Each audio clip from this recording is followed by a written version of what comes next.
ഈ പെണ്ണെ എന്താ പറഞ്ഞേ? ആരായി അഭിനവ്? പിന്നെ എന്താ സംഭവിച്ച റോഷ്നി? അയാൾ എന്നോട് പറഞ്ഞു അഭിനവിന്റെ ഫോട്ടോ എന്റെ ഫോണിൽ ഉണ്ടെങ്കിൽ ഒന്ന് കാണിക്കാൻ. എന്താ കാരണം എന്നറിയില്ല, പക്ഷേ അയാൾ അഭിനവിന്റെ ഫോട്ടോ കണ്ടതും ടെൻഷൻ അടിക്കാൻ തുടങ്ങി. അഭിനവിന്റെ ഫോട്ടോ സൂം ചെയ്ത് നോക്കിയിട്ട് അയാൾ ചോദിച്ചു, ഈ മോതിരം? എനിക്ക് മനസ്സിലായില്ല ആ ഗാങ്സ്റ്റർ എന്തിനാ എത്ര ടെൻഷൻ അടിക്കുന്നതെന്ന്. അയാൾ അപ്പൊ തന്നെ എന്നെ വെറുതെ വിട്ടു. അതിന്റെ കാരണം എന്താണെന്നും എനിക്ക് അറിയില്ല. എടാ മണ്ടന്മാരെ, ഇതെങ്ങാനും ടൈഗർ സാ പറഞ്ഞ എന്നെ നേരിട്ട് വന്ന് വെടിവെച്ച് കൊല്ലും. പെട്ടെന്ന് കെട്ടഴിക്കേ പെങ്ങളെ, വേഗം പൊക്കും. വാട്ട്? ഇതെങ്ങനെ പോസിബിൾ ആകും? അമ്മ, ആ പോക്കറ്റ് അടിക്കാരന്റെ പുറകെ ഓടാൻ പോലും പേടിച്ചു ഒരുത്തനെ ഈ അണ്ടർവേൾഡ് ഗ്യാങ്സ്റ്ററിനെയൊക്കെ എങ്ങനെയാ പരിചയം? മാത്രമല്ല അയാൾ എന്തിനാ അവന് ടൈഗർ എന്ന് വിളിച്ചത്? ഇവര് ഫോണിൽ വിളിച്ചിട്ട് കിട്ടുന്നുമില്ലല്ലോ. അവനിപ്പോ എവിടെയാ? അമ്മ, എന്റെ ഭർത്താവ് അഭിനവ് ഇത്രയും പവർഫുൾ ആണോ? അവൻ ഇത്രയും പവർഫുൾ ആണെങ്കിൽ പിന്നെന്തിനാ ഒരു അടിമയെ പോലെ നമ്മുടെ വീട്ടിൽ വന്ന് താമസിക്കുന്നത്? ദൈവമേ, ഇട്ടം കേട്ടിട്ട് എനിക്ക് തല പിളരുന്നു. ശരിക്കും അഭിനവ് തന്നെയാണോ ടൈഗർ? എങ്കിൽ എന്തുകൊണ്ടാണ് അവൻ ഒരു പേടിത്തൊണ്ടനെ പോലെ അഭിനയിക്കുന്നത്? എന്തുകൊണ്ടാണ് അവൻ ആ കള്ളന്മാരുടെ പുറകെ പോവാത്തത്? മാത്രമല്ല ഗ്യാങ്സ്റ്റേഴ്സിനെ വരെ പേടിപ്പിക്കുന്ന അഭിനവ് എന്തുകൊണ്ടാണ് ഒരു അടിമയെ പോലെ ഭാര്യ വീട്ടിൽ വേലക്കാരിയുടെയും അമ്മായിയമ്മയുടെയും ഭാര്യയുടെയും വഴക്ക് കേട്ട് ജീവിക്കുന്നത്? ഒരു ഡെലിവറി ബോയായി അവൻ കഷ്ടപ്പെടുന്നത് എന്തുകൊണ്ടാണ്? ഈ ചോദ്യങ്ങൾ അനന്യയുടെ മനസ്സിലൂടെയും കടന്നുപോയി. അപ്പോൾ അവളുടെ അമ്മ ശാർമിള പറഞ്ഞു, അനന്യ, എനിക്കിത് വിശ്വസിക്കാൻ പറ്റുന്നില്ല. ഒരു ജോലിക്ക് പോകാതെ വീട്ടിൽ ഈച്ച അടിച്ചിരിക്കുന്ന ഒരുത്തൻ, അവനെ ഒരു ഗാങ്സ്റ്റർ എങ്ങനെയാ പേടിക്കുന്നത്? പക്ഷെ ആ തലതെറിച്ചവൻ എന്തോ മറച്ചു വെക്കുന്നുണ്ട്. അത് എത്രയും പെട്ടെന്ന് കണ്ടുപിടിക്കണം. ഇനി ഇതിനേക്കാൾ വലിയ എന്തെങ്കിലും സംഭവിക്കാൻ പോകുന്നുണ്ടെങ്കിൽ അത് നമ്മൾ നേരത്തെ അറിഞ്ഞിരിക്കണം. അനന്യ, വാ വീട്ടിൽ പോവാം. അവൻ വരുമ്പോൾ നല്ലത് രണ്ട് ചോദിക്കാനുണ്ട്. അനന്യയും അവളുടെ അമ്മയും വീട്ടിലെത്തി. എന്നാൽ അഭിനവ് അവിടെയും ഉണ്ടായിരുന്നില്ല. എവിടെ പോയി ചത്തു തൊലഞ്ഞോ എന്തോ. അന്ന് മുഴുവൻ അനന്യയുടെ ചിന്ത അതായിരുന്നു. അഭിനവിന്റെ രഹസ്യം എന്താണ്? അവൾ പലതവണ അഭിനവിനെ ഫോണിൽ വിളിച്ചു. പതുക്കെ പതുക്കെ അവൾക്ക് ടെൻഷൻ അടിക്കാൻ തുടങ്ങി. അഭിനവിന് എന്തെങ്കിലും സംഭവിച്ചിട്ടുണ്ടാവുമോ? അഭിനവ് ഇനി വല്ല ഗ്യാങ്സ്റ്ററോ ഡോണോ മറ്റോ ആണോ? പകൽ ഉണർന്നപ്പോൾ അഭിനവ് തിരിച്ചെത്തി എന്നറിഞ്ഞ അനന്യ അവനെ ഒന്ന് പരീക്ഷിക്കാൻ തീരുമാനിച്ചു.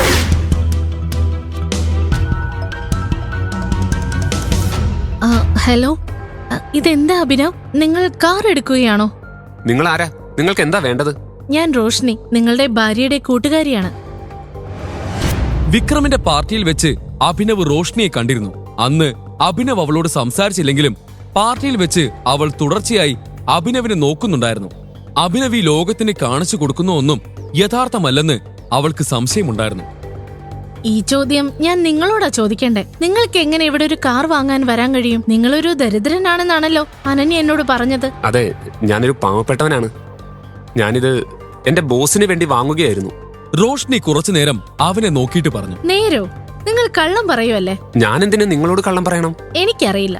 വേണ്ട, ഞാനൊരു കാര്യം ചെയ്യാം. ഞാൻ അനന്യയെ ഇങ്ങോട്ട് വിളിക്കാം. ദൂരെ നിന്നെങ്കിലും അവൾ നിങ്ങളെ കാറിൽ കാണുമ്പോൾ സന്തോഷിക്കും. വേണ്ട വേണ്ട, അവളെ എന്തിനാണ് ഇവിടേക്ക് വിളിക്കുന്നത്? അവളെ എന്തിനും ബുദ്ധിമുട്ടിക്കണം? റോഷ്നി പറ, റോഷ്നിക്ക് ഞാൻ എന്തെങ്കിലും സഹായം ചെയ്തു തരണം. നിങ്ങൾ എനിക്കൊരു ട്രീറ്റ് തരുമോ? എന്താ, നിങ്ങൾ എന്നെ ട്രീറ്റിന് കൊണ്ടുപോവില്ലേ? നോക്ക്, ഞാൻ നിങ്ങളുടെ ഭാര്യയുടെ കൂട്ടുകാരിയാണ്. നിങ്ങൾ എന്റെ ആവശ്യം തള്ളിക്കളയുമെന്ന് ഞാൻ കരുതുന്നില്ല. അഭിനവ് മറുപടി പറയുന്നതിന് മുൻപ് റോഷ്നി കാറിന്റെ വാതിൽ തുറന്ന് പാസഞ്ചർ സീറ്റിലിരുന്നു. അപ്പോഴേക്കും മാനേജർ രേഖകളുമായി വന്നു. അദ്ദേഹം രേഖകൾ അഭിനവിന് നൽകി.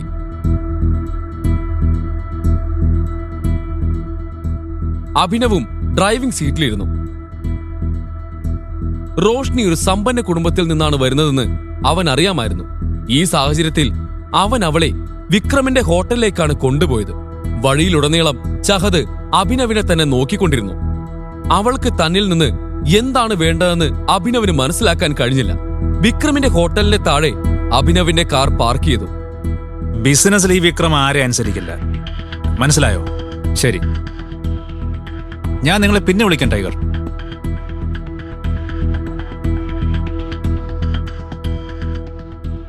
അഭിനവിന്റെ ഫോൺ റിങ് ചെയ്തു. അത് വിക്രമിന്റെ കോളാണെന്ന് അവൻ കണ്ടു. വിക്രം? ഹലോ ടൈഗർ, എന്തു പറ്റി? എന്റെ ഓഫീസിന് താഴെ നിങ്ങളുടെ കാർ വരുന്നത് ഞാൻ കണ്ടു. എല്ലാം ഓക്കെ അല്ലേ? യെസ് യെസ്, സത്യത്തിൽ ഞാൻ ഹോട്ടലിൽ ഒരാളുമായി ലഞ്ച് കഴിക്കാൻ വന്നതാണ്. അത് ഞാൻ കണ്ടു. നിങ്ങളൊരു കാര്യം ചെയ്യ്, ആദ്യം എന്റെ ഓഫീസിലേക്ക് വരൂ. ഞാൻ എന്റെ VIP കാർഡ് തരാം. അതുണ്ടെങ്കിൽ നിങ്ങൾക്ക് 2 പേർക്കും VIP പരിഗണന ലഭിക്കും. എന്തുപറ്റി? നമുക്ക് പോവാം. റോഷ്നി, ഇവിടെ നിൽക്കൂ. എനിക്കൊരു പ്രധാനപ്പെട്ട ജോലിയുണ്ട്, ഞാനത് തീർത്തിട്ട് വരാം. റോഷ്നി അവൻ പോകുന്നത് നോക്കി നിന്നു. അത് വിക്രമിന്റെ ഓഫീസാണെന്ന് അവൾക്ക് നന്നായി അറിയാമായിരുന്നു. എന്നാൽ അഭിനവ് അവിടെ എന്താണ് ചെയ്യാൻ പോകുന്നത്? എന്തിനാണ് വിക്രം അവനെ അങ്ങോട്ട് വിളിച്ചത്? റോഷ്നി അഭിനവിനെ സംശയിക്കാൻ തുടങ്ങി. Welcome tiger, welcome. All good? Yes, all good. ഇതാണ് VIP card. Have fun. Thank you. അവൻ താഴേക്ക് ഇറങ്ങി വന്നു. ഈ സമയം റോഷ്നി ഹോട്ടലിന്റെ പുറത്ത് നിൽക്കുകയായിരുന്നു. പോകാമോ? രണ്ടുപേരും ഹോട്ടലിന്റെ അകത്തേക്ക് കയറി. അതിനുശേഷം അവിടെ ഒരു ടേബിളിന്റെ അടുത്തിരുന്നു. അഭിനവാണെങ്കിൽ റോഷ്നിയെ നോക്കുന്നത് പോലുമില്ലായിരുന്നു. എന്നാൽ റോഷ്നി അഭിനവിനെ നോക്കിക്കൊണ്ടിരുന്നു. എന്തുപറ്റി? എല്ലാം ഓക്കെ അല്ലേ? ഹാ, എല്ലാം ഓക്കെയാണ്. നീ ഈ ഓഫീസിലാണോ ജോലി ചെയ്യുന്നത്? നമുക്കെന്തെങ്കിലും ഓർഡർ ചെയ്താലോ? എനിക്ക് നല്ല വിശപ്പുണ്ട്. വെയിറ്റർ. അഭിനവ് റോഷ്നിയുടെ ചോദ്യം മനഃപൂർവ്വം ഒഴിവാക്കി. Hello sir, how may help you? നീ എന്റെ അടുത്ത് നിന്ന് എന്തെങ്കിലും ഒളിക്കുന്നുണ്ടോ? ഇല്ലല്ലോ, സത്യമായിട്ടില്ല. ഞാൻ എന്തിനാണ് വെറുതെ നിന്റെ അടുത്ത് നിന്ന് എന്തെങ്കിലും ഒളിപ്പിക്കുന്നത്? 1 സെക്കൻഡ്. അഭിനവ് തനിക്കും റോഷ്നിക്കും വേണ്ടിയുള്ള ഓർഡർ കൊടുത്തു. 2 ജ്യൂസ് പ്ലീസ്. നീ എന്ത് ജോലിയാ ചെയ്യുന്നത്? ഞാനൊരു പ്രൈവറ്റ് ലിമിറ്റഡ് കമ്പനിയിൽ ചെറിയൊരു ജോലി ചെയ്യുന്നു. ഇത് വിക്രം സാറിന്റെ കമ്പനി അല്ലേ? ആ, അതെ. Hello gorgeous, you are so beautiful. എങ്ങോട്ട് വരണ്ടെന്നാ വിചാരിച്ചത്, പക്ഷെ എൻ്റെ മനസ്സ് അനുവദിച്ചില്ല. ഞാൻ നിനക്കൊരു കിടിലൻ ട്രീറ്റ് ഓഫർ ചെയ്യട്ടെ? അവന്റെ മുഖത്ത് വഷളത്ത് നിറഞ്ഞ ഒരു നോട്ടമുണ്ടായിരുന്നു. റോഷ്നിക്ക് അവന്റെ ഉദ്ദേശം മനസ്സിലായി. റോഷ്നിക്ക് മാത്രമല്ല അഭിനവിന് മനസ്സിലായി. നിനക്ക് കണ്ടൂടെ? Already she's in a date with me. ആണോ? ഞാൻ കരുതി നീ ഇവളുടെ കുഞ്ഞനുജനാണെന്ന്. നീ ഇവളുടെ കൂടെ ഡേറ്റിന് വന്നതാണെന്ന് പറഞ്ഞ സ്ഥിതിക്ക് സ്നേഹത്തോടൊന്ന് പറയട്ടെ, ഇറങ്ങി പോടാ ഇവിടുന്ന്. അഭിനവ് കുറച്ചുനേരം മിണ്ടാതിരുന്നു. ഇവൻ എവിടെ വരെ പോകുമെന്ന് അവൻ അറിയണമായിരുന്നു. അപ്പോഴേക്കും റോഷ്നിയുടെ അടുത്തേക്ക് വന്ന് അവൻ പറഞ്ഞു, നിന്റെ സൗന്ദര്യം കണ്ടാലറിയാം നീ ഏതോ നല്ല കുടുംബത്തിൽ നിന്നുള്ളതാണെന്ന്. നീ ഇവനെ പോലെയുള്ളവന്മാരുടെ കൂടെ ഡേറ്റിന് വരാൻ പാടില്ലായിരുന്നു. Standard is important, right? നിന്നോട് അഭിപ്രായം ആരെങ്കിലും ചോദിച്ചോ? പോടാ ഇറങ്ങി. നീ എൻ്റെ കൂടെ വാ. ട്രസ്റ്റ് മീ, നിനക്ക് ഒരു പ്രശ്നം ഉണ്ടാകില്ല. I would say you don't deserve such a down market boys. ജനിച്ച ഉടനെ ഉപേക്ഷിച്ച ലവലാതി. അഭിനവിന് ഇത് കേട്ടപ്പോൾ സഹിക്കാനായില്ല. അവൻ എല്ലാ അതിരുകളും ലംഘിച്ചിരുന്നു. എന്താ നീ പറഞ്ഞത്? തന്തയ്ക്ക് പറഞ്ഞതിന് അവൻ ശരിക്കും വാങ്ങിച്ചു. അഭിനവ് മറ്റെന്തും സഹിക്കും, പക്ഷേ അച്ഛനെ കുറിച്ച് മോശമായ ഒരു വാക്ക് പോലും സഹിക്കില്ല. നീ എന്താ പറഞ്ഞത്? ജനിപ്പിച്ച ഉടൻ അച്ഛൻ ഉപേക്ഷിച്ചവനല്ലേ? നിന്റെ അച്ഛൻ എന്താണ് നിന്നെ പഠിപ്പിച്ചത്? എടാ നീ. അവൻ അഭിനവിനെ എന്തൊക്കെയോ ചെയ്യണമെന്നുണ്ടായിരുന്നുവെങ്കിലും അവന്റെ വായിൽ നിന്നും ഒരക്ഷരം പുറത്തു വന്നില്ല. അവന്റെ മുഖത്ത് പേടി നിറഞ്ഞിരുന്നു. എന്താ ഇവിടെ നടക്കുന്നേ? ഇതൊരു റെപ്യൂട്ടഡ് ഹോട്ടലാണ്, മീൻചന്തയല്ല. മാനേജർ, ഇങ്ങനെയുള്ളവന്മാരൊക്കെയാണോ ഈ ഹോട്ടലിൽ കയറി ഇറങ്ങുന്നത്? അവനെ കുറിച്ച് അധികം അടിച്ചതായിട്ട് അഭിനവിനും തോന്നി. കണ്ടില്ല എന്നെ അടിച്ചത്? മൂക്കും മുഖവും എല്ലാം ഇടിച്ചില്ലാതാക്കി. മാനേജർ ആദ്യം അവനെ നോക്കി, അത് കഴിഞ്ഞ് അഭിനവിനെ നോക്കി. അഭിനവ് എന്തെങ്കിലും പറയുന്നതിന് മുൻപ് മാനേജർ തന്നെ പറഞ്ഞു, ഞങ്ങളുടെ VIP കസ്റ്റമറിനെ ഉപദ്രവിക്കാൻ നിനക്ക് എങ്ങനെ ധൈര്യം വന്നു? ഇവൻ ഞങ്ങളെയാണ് ശല്യം ചെയ്തുകൊണ്ടിരുന്നത്. ഇവന്റെ അടുത്ത് എത്ര തവണ വേണ്ട എന്ന് പറഞ്ഞു എന്നറിയാമോ? എന്നിട്ട് അവൻ പിന്മാറിയില്ല. അപ്പൊ പിന്നെ ഇതിന്റെ കൂടെ എന്റെ അച്ഛനെ പറ്റി മോശമായ കാര്യങ്ങളാണ് പറഞ്ഞത്. ഈ കേട്ടത് ശരിയാണോ? കള്ളം, പച്ച കള്ളം. അല്ല, ഈ നിസാര കാര്യത്തിനാണോ നിങ്ങൾ ഇദ്ദേഹത്തെ ഉപദ്രവിച്ചത്? എന്തൊക്കെയാണെങ്കിലും ശരി, നിങ്ങൾ ഇദ്ദേഹത്തോട് മാപ്പ് പറയണം. മാപ്പ് പറയണോ? ഞാൻ ഇവനോടോ? ഇവൻ എന്നോടും എന്റെ ഫ്രണ്ടിനോടും മാപ്പ് ഇങ്ങോട്ട് പറയണം. പറയടാ മാപ്പ്. എടാ നാറി, വാ അടച്ച് മാപ്പ് പറയടാ. നിനക്കറിയില്ല ഞാൻ ആരാണെന്ന്. എന്നോട് മാപ്പ് ചോദിക്കാതെ നിനക്ക് ഇവിടെ നിന്ന് പുറത്തു പോകാൻ പറ്റില്ല. പ്രശ്നങ്ങൾ കൈവിട്ട് പോയിക്കൊണ്ടിരുന്നു. ഇതിനിടയിൽ റോഷ്നി ഇടയിൽ കയറി മാനേജറിനോട് സംസാരിച്ചു. പ്രശ്നം അഭിനവന്റെ അടുത്തല്ല, ദാ ഇവന്റെ അടുത്താ. ഇവനാണ് എന്നെ ശല്യം ചെയ്യാൻ വന്നത്. ഞങ്ങൾ രണ്ടുപേരും ഇവിടെ ലഞ്ച് കഴിക്കാൻ വന്നതാണ്. അതിപ്പോ എന്തായാലും ശരി, ഇദ്ദേഹം മാപ്പ് ചോദിച്ചേ പറ്റൂ. മാനേജർ ഇങ്ങനെ പറയുന്നത് എന്തുകൊണ്ടാണെന്ന് അഭിനവിന് മനസ്സിലായി. അയാൾ അഭിനവിനെ അവന്റെ വസ്ത്രം കണ്ട് ജഡ്ജ് ചെയ്ത് കഴിഞ്ഞിരുന്നു. തന്റെ മുന്നിൽ മറ്റു വഴികളില്ല എന്ന് തിരിച്ചറിഞ്ഞപ്പോൾ അഭിനവ് പോക്കറ്റിൽ നിന്നും വിക്രമിന്റെ കാർഡ് പുറത്തെടുത്തു. അത് മാനേജർക്ക് നീട്ടി. തനിക്കറിയാമോ ഈ കാർഡ് എനിക്ക് ആരാണ് തന്നതെന്ന്? ഇതിൽ എഴുതിയത് വായിച്ചതിന് ശേഷം താനൊരു തീരുമാനം എടുത്തോളൂ. മാനേജർ അഭിനവിന്റെ കാർഡ് വാങ്ങിച്ചതിന് ശേഷം അത് സൂക്ഷിച്ചു നോക്കി.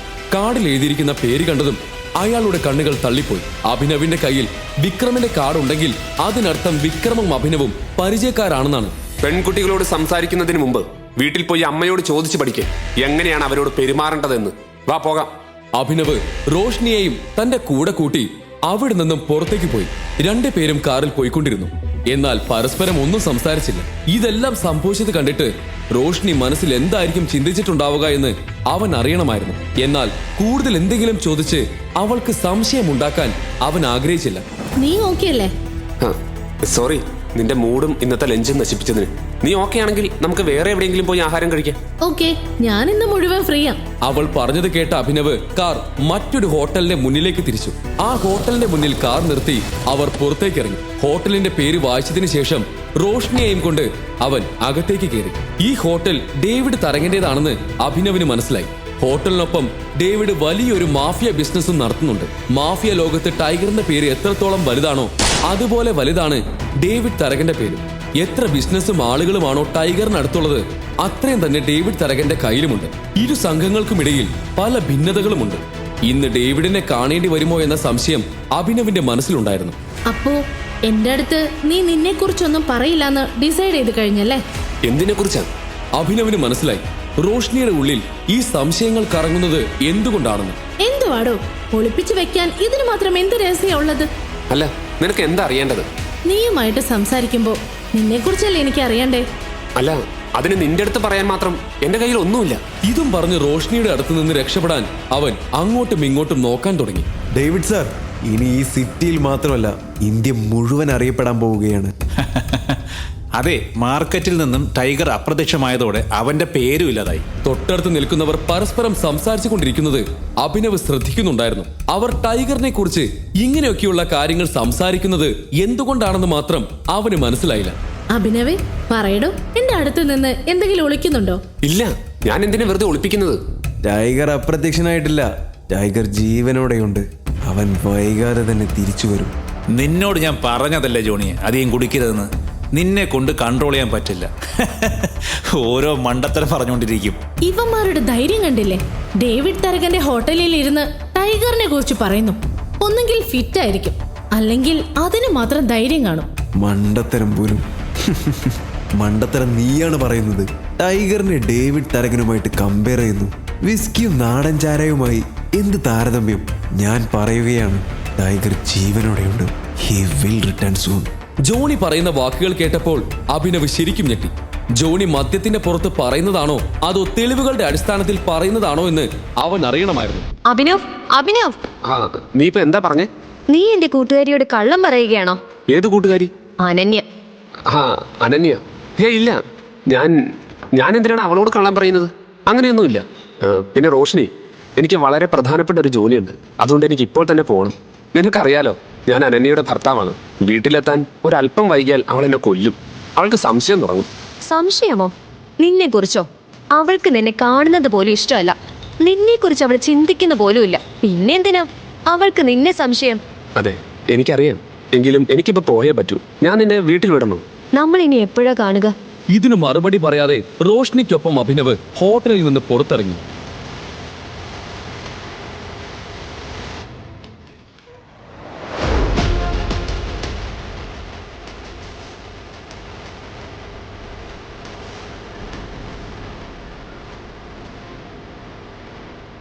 അപ്പോഴാണ് കുറെ പേർ ചേർന്ന് ഒരു പയ്യനെ തല്ലിച്ചതയ്ക്കുന്നത് അഭി കണ്ടത്.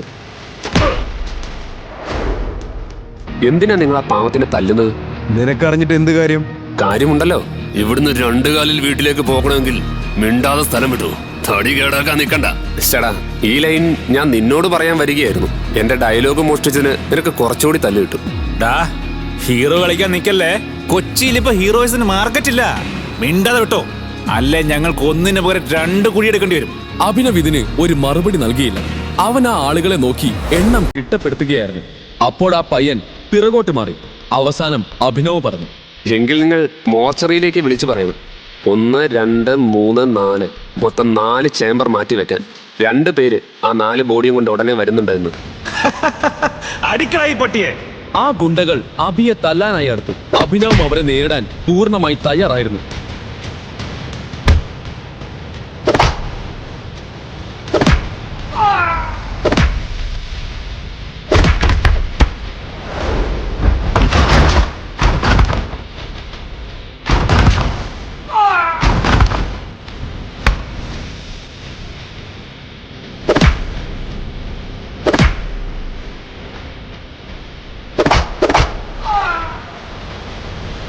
നിമിഷങ്ങൾക്കകം അഭിനവ് അവിടുത്തെ അന്തരീക്ഷവും സമയവും മാറ്റിമറിച്ചു. അവന്റെ അടികൊണ്ട് ഒന്നിനു പുറകെ ഒന്നായി 4 ഗുണ്ടകളും നിലം പൊട്ടി. രക്ഷപ്പെടാൻ ഒരു സാധ്യതയുമില്ലെന്ന് കരുതി മരണത്തെ കൺമുന്നിൽ കണ്ടു നിന്നിരുന്ന ജോണി എന്ന് പേരുള്ള ആ പയ്യൻ അഭിനവിന്റെ ഈ രൂപം കണ്ട് ഞെട്ടിപ്പോയിരുന്നു. അവനെ സംബന്ധിച്ച് അഭിനവ് ദൈവത്തിന് തുല്യനായിരുന്നു. അപ്പോൾ അവനെ രക്ഷിച്ച് അവിടെ നിന്നും കൊണ്ടുപോകാൻ തുടങ്ങിയപ്പോൾ ജോണി ചോദിച്ചു, ചേട്ടാ, നിങ്ങൾ ആരാ? എന്തിനാണ് നിങ്ങൾ എന്റെ ജീവൻ രക്ഷിച്ചത്? അഭിനവ് അവന് മറുപടി നൽകിയില്ല. അവൻ ആ പയ്യന്റെ കണ്ണുകളിലേക്ക് മാത്രം നോക്കി. അഭിനവിൽ നിന്നും ഉത്തരം അറിയാൻ അവൻ അക്ഷമനായിരുന്നു. ഞാൻ ആരാണെന്ന് നിന്നോട് പറയാം, പക്ഷെ ആ രഹസ്യം ആരോടും പറയില്ലെന്ന് നീ എനിക്ക് വാക്ക് തരണം. തന്റെ ജീവൻ രക്ഷിച്ച അഭിനവിന് വേണ്ടി അത്രയുമെങ്കിലും ചെയ്യണമെന്ന് അവൻ മനസ്സിൽ ഉറപ്പിച്ചു. ഞാൻ ടൈഗറാണ്. അത് കേട്ടതും ജോണി ഞെട്ടലോടെ 2 ചുവട് പിറകോട്ട് വെച്ചു. അവന്റെ കണ്ണുകൾ വിടർന്നു. അവൻ കണ്ണിമ ചിമ്മാതെ അഭിനവിനെ നോക്കി. താൻ കാണുന്നത് സ്വപ്നമാണോ യാഥാർത്ഥ്യമാണോ എന്ന് അവന് മനസ്സിലായില്ല. ജോണി കണ്ണിമ വെട്ടാതെ അഭിനവ് പോകുന്നത് നോക്കി നിന്നു. അവിടെ നിക്കടാ, എവിടേക്കാ നീ കയറി പോന്നേ? പുറത്തു പോ. അപ്പോഴാണ് ദേവൻ അവിടേക്ക് വന്നത്. അവൻ അഭിയെ നോക്കി ഒരു പരിഹാസ ചിരിയോടെ പറഞ്ഞു, ഓഹോ, ആരാ വന്നിരിക്കുന്നതെന്ന് നോക്കിയേ. എന്ത് ധൈര്യത്തിലാണ് നീ ഇവിടേക്ക് വന്നത്? സെക്യൂരിറ്റി, ഈ ദരിദ്രവാസിയെ ഒരു കാരണവശാലും അകത്തേക്ക് കടത്തിവിടരുത്. വിക്രം സാറിനെ ശല്യം ചെയ്യാൻ വേണ്ടി മാത്രമാണ് ഇവൻ ഇവിടേക്ക് വന്നത്. എടാ, ഞാൻ നിനക്കൊരു അഡ്വൈസ് തരാം. നീ ഒരു ദരിദ്രവാസിയാണെന്ന കാര്യം ആദ്യം നീ അക്സെപ്റ്റ് ചെയ്യണം, എന്നിട്ട് അതനുസരിച്ച് ജീവിക്കാൻ പഠിക്കണം. ദേവന്റെ സംസാരം കേട്ട് അഭിനവിന് ദേഷ്യം വന്നു. ദേവന്റെ മോശം പെരുമാറ്റം അവനെ മടുപ്പിച്ചിട്ടുണ്ടായിരുന്നു. അഭിക്ക് വേണമെങ്കിൽ ദേവന് മറുപടി കൊടുക്കാമായിരുന്നു. പക്ഷെ തന്റെ ഫോൺ എടുക്കുന്നതാണ് നല്ലതെന്ന് അവൻ കരുതി. അവൻ വിക്രമിനെ വിളിക്കാൻ പോവുകയായിരുന്നു. എന്നാൽ വിക്രമിനെ വിളിക്കുന്നതിന് മുൻപ്, ഇവിടെ എന്താ നടക്കുന്നേ? അബി എന്റെ കൂടെ വന്നതാ. You wanna say something? ദേവനിപ്പോ പോ. അബി എന്റെ കൂടെ വരൂ. ദേവൻ ഒരു നിമിഷം അപമാനിതനായ പോലെ തോന്നി. അന്ന് പാർട്ടിയിൽ വെച്ചും പിന്നെ ഇപ്പോഴും ദേവൻ അബിയുടെ മുന്നിൽ തോൽക്കേണ്ട അവസ്ഥ വന്നു. ഞാൻ ഇവിടെ വരുന്ന കാര്യം നിങ്ങൾ വിക്രമിനോട് പറഞ്ഞിരുന്നോ? ഇത് കേട്ട ഉടനെ ജെനിയുടെ കാതുകൾ കൂർത്തു. ജോലിക്ക് വേണ്ടി വന്ന അഭിനവിനെ പോലെ കുറച്ച് വിവരങ്ങൾ ആവശ്യമുണ്ട്. നിങ്ങളുടെ ഓഫീസ് നാളെ മുതൽ ആരംഭിക്കും. Perfect, thank you. എന്നാൽ ലീഡർ വരുന്നതിന് മുൻപ് അവൻ അത്തരത്തിലുള്ള ഒന്നും ചെയ്യാൻ കഴിയില്ലായിരുന്നു. ഈ സാഹചര്യത്തിൽ അനന്യയുടെയും അവളുടെ മാതാപിതാക്കളുടെയും മുന്നിൽ തന്റെ കഴിവ് തെളിയിക്കാൻ വേണ്ടിയാണ് അവൻ മാനേജർ പോസ്റ്റ് ആവശ്യപ്പെട്ടത്. എന്നാൽ അഭിനവ് അവിടെ എന്തെടുക്കാൻ വന്നതാണെന്ന് ദേവൻ ഇപ്പോഴും മനസ്സിലായിരുന്നില്ല. ടൈഗർ ഗ്രൂപ്പിന്റെ മാനേജർ വിക്രവുമായി അഭിനവിന് എന്താണ് കണക്ഷൻ? പിറ്റേ ദിവസം അനന്യയുടെ അമ്മയ്ക്ക് ഒരു ന്യൂസ് ലഭിച്ചു. ശർമിള മാഡം, നിങ്ങളുടെ ദരിദ്രനായ മരുമകൻ അഭിനവില്ലേ, അവൻ ട്രാവൽ ചെയ്ത് വിമാനം ഹൈജാക്ക് ചെയ്യപ്പെട്ടു. അഭിനവിനെ മോചിപ്പിക്കാൻ 200 കോടിയാണ് അവർ റാൻസം ചോദിക്കുന്നത്. എന്ത്? അവന്റെ പ്ലെയിൻ ഹൈജാക്ക് ആയെന്നോ? ഇതിനേക്കാളൊരു നല്ല ന്യൂസ് വേറെ ഇല്ല. ഞാൻ അവനെ ഇറക്കാൻ 200 രൂപ പോലും ചെലവാക്കില്ല. അപ്പോഴാണ് 200 കോടി. ആരാ, എന്തിനാ ഇത് ആവശ്യപ്പെടുന്നത്? ഇന്നലെ വരെ വേലക്കാരിയുടെ തെറി കേട്ടിരുന്ന, ഭാര്യയുടെ തെറിവിളി കേട്ട് ജോലിക്കാരന്റെ മുറിയിൽ കിടന്നിരുന്ന, വെറും 100 രൂപ വിലയുള്ള ഷർട്ട് ഇട്ടിരുന്ന അഭിനവ് അവന് വേണ്ടി 200 കോടിയുടെ മോചന ദ്രവ്യം ആരായിരിക്കും ആവശ്യപ്പെട്ടത്? അനന്യ, നീ കേട്ടോ അഭിനവിന്റെ കാര്യം? അമ്മ, എനിക്ക് ഈ അഭിനവിന്റെ കാര്യത്തിൽ ആദ്യമേ സംശയം ഉണ്ടായിരുന്നു. അമ്മയ്ക്ക് ഓർമ്മയില്ലേ, കുറച്ച് ഗുണ്ടകൾ ചേർന്ന് റോഷ്നിയെ തട്ടിക്കൊണ്ടുപോയത്? അവരും ഈ അഭിനവിനെ പേടിച്ച അവളെ വെറുതെ വിട്ടത്. കഴിഞ്ഞ ദിവസം അവന് ടൈഗർ ഗ്രൂപ്പിന്റെ വിക്രം സാറിന്റെ കോളും വന്നിരുന്നു. ഞാൻ കരുതി വല്ല സ്പാം കോളും ആയിരിക്കും, ഇഗ്നോർ ചെയ്തേക്കാമെന്ന്. രഘുചേട്ടൻ അവന് സാധനം വാങ്ങാൻ പറഞ്ഞയച്ച ശേഷം ഈ തമ്പുരാൻ പിന്നെ മടങ്ങി വന്നിട്ടുമില്ല. എനിക്കൊരു കാര്യം മനസ്സിലാവുന്നില്ല, ഈ അഭിനവിനെ എന്ത് കണ്ടിട്ടാ ഹൈജാക്കേഴ്സ് പിടിച്ചു വെച്ചിരിക്കുന്നതെന്ന്. ബാക്കി എല്ലാവരും പറഞ്ഞു വിട്ടിട്ട് ഇവനെ മാത്രം പിടിച്ചു വെച്ചിരിക്കുന്നു മണ്ടന്മാർ. മാത്രമല്ല, എന്താ അവരുടെ ഡിമാൻഡ്? 200 കോടിയോ? എനിക്ക് തോന്നുന്നത് ഈ അഭിനവ് തന്നെ അവരോട് പറഞ്ഞു കാണും അവന്റെ ഭാര്യ വീട്ടിൽ 200 കോടിയുടെ സ്വത്തുണ്ടെന്ന്. അനന്യ മാഡം, അഭിനവ് അങ്ങനെയൊന്നും പറഞ്ഞിട്ടില്ല. അവൻ സൈലന്റ് ആണ്. പക്ഷെ ഹൈജാക്ക് ചെയ്തവർ തന്നെയാണ് പറഞ്ഞത് 200 കോടി കിട്ടിയില്ലെങ്കിൽ അഭിനവിനെ അവർ കൊന്നുകളയുമെന്ന്. അപ്പോ പിന്നെ അവനെ രക്ഷിക്കാൻ നമ്മുടെ മുഴുവൻ സ്വത്തും വിറ്റു തുളയ്ക്കണോ? അവൻ ചാകട്ടെ, അത് തന്നെയാണ് നല്ലത്, അനന്യയ്ക്കും ഈ ഫാമിലിക്കും. ഷാർമിള TV ഓൺ ചെയ്തു. അപ്പോൾ ടിവിയിൽ കണ്ട ന്യൂസ് കേട്ട് എല്ലാവരും ഞെട്ടിത്തെറിച്ചു. കൊച്ചിയിൽ നിന്നും തുർക്കിയിലേക്ക് പോയി ഒരു ഫ്ലൈറ്റ് ഹൈജാക്ക് ചെയ്യപ്പെട്ടു. അഭിനവ് എന്ന ആളെ ബന്ദിയാക്കി അവർ 200 കോടിയാണ് ആവശ്യപ്പെട്ടത്. എന്നാൽ ഞെട്ടിപ്പിക്കുന്ന വാർത്ത ഇതല്ല.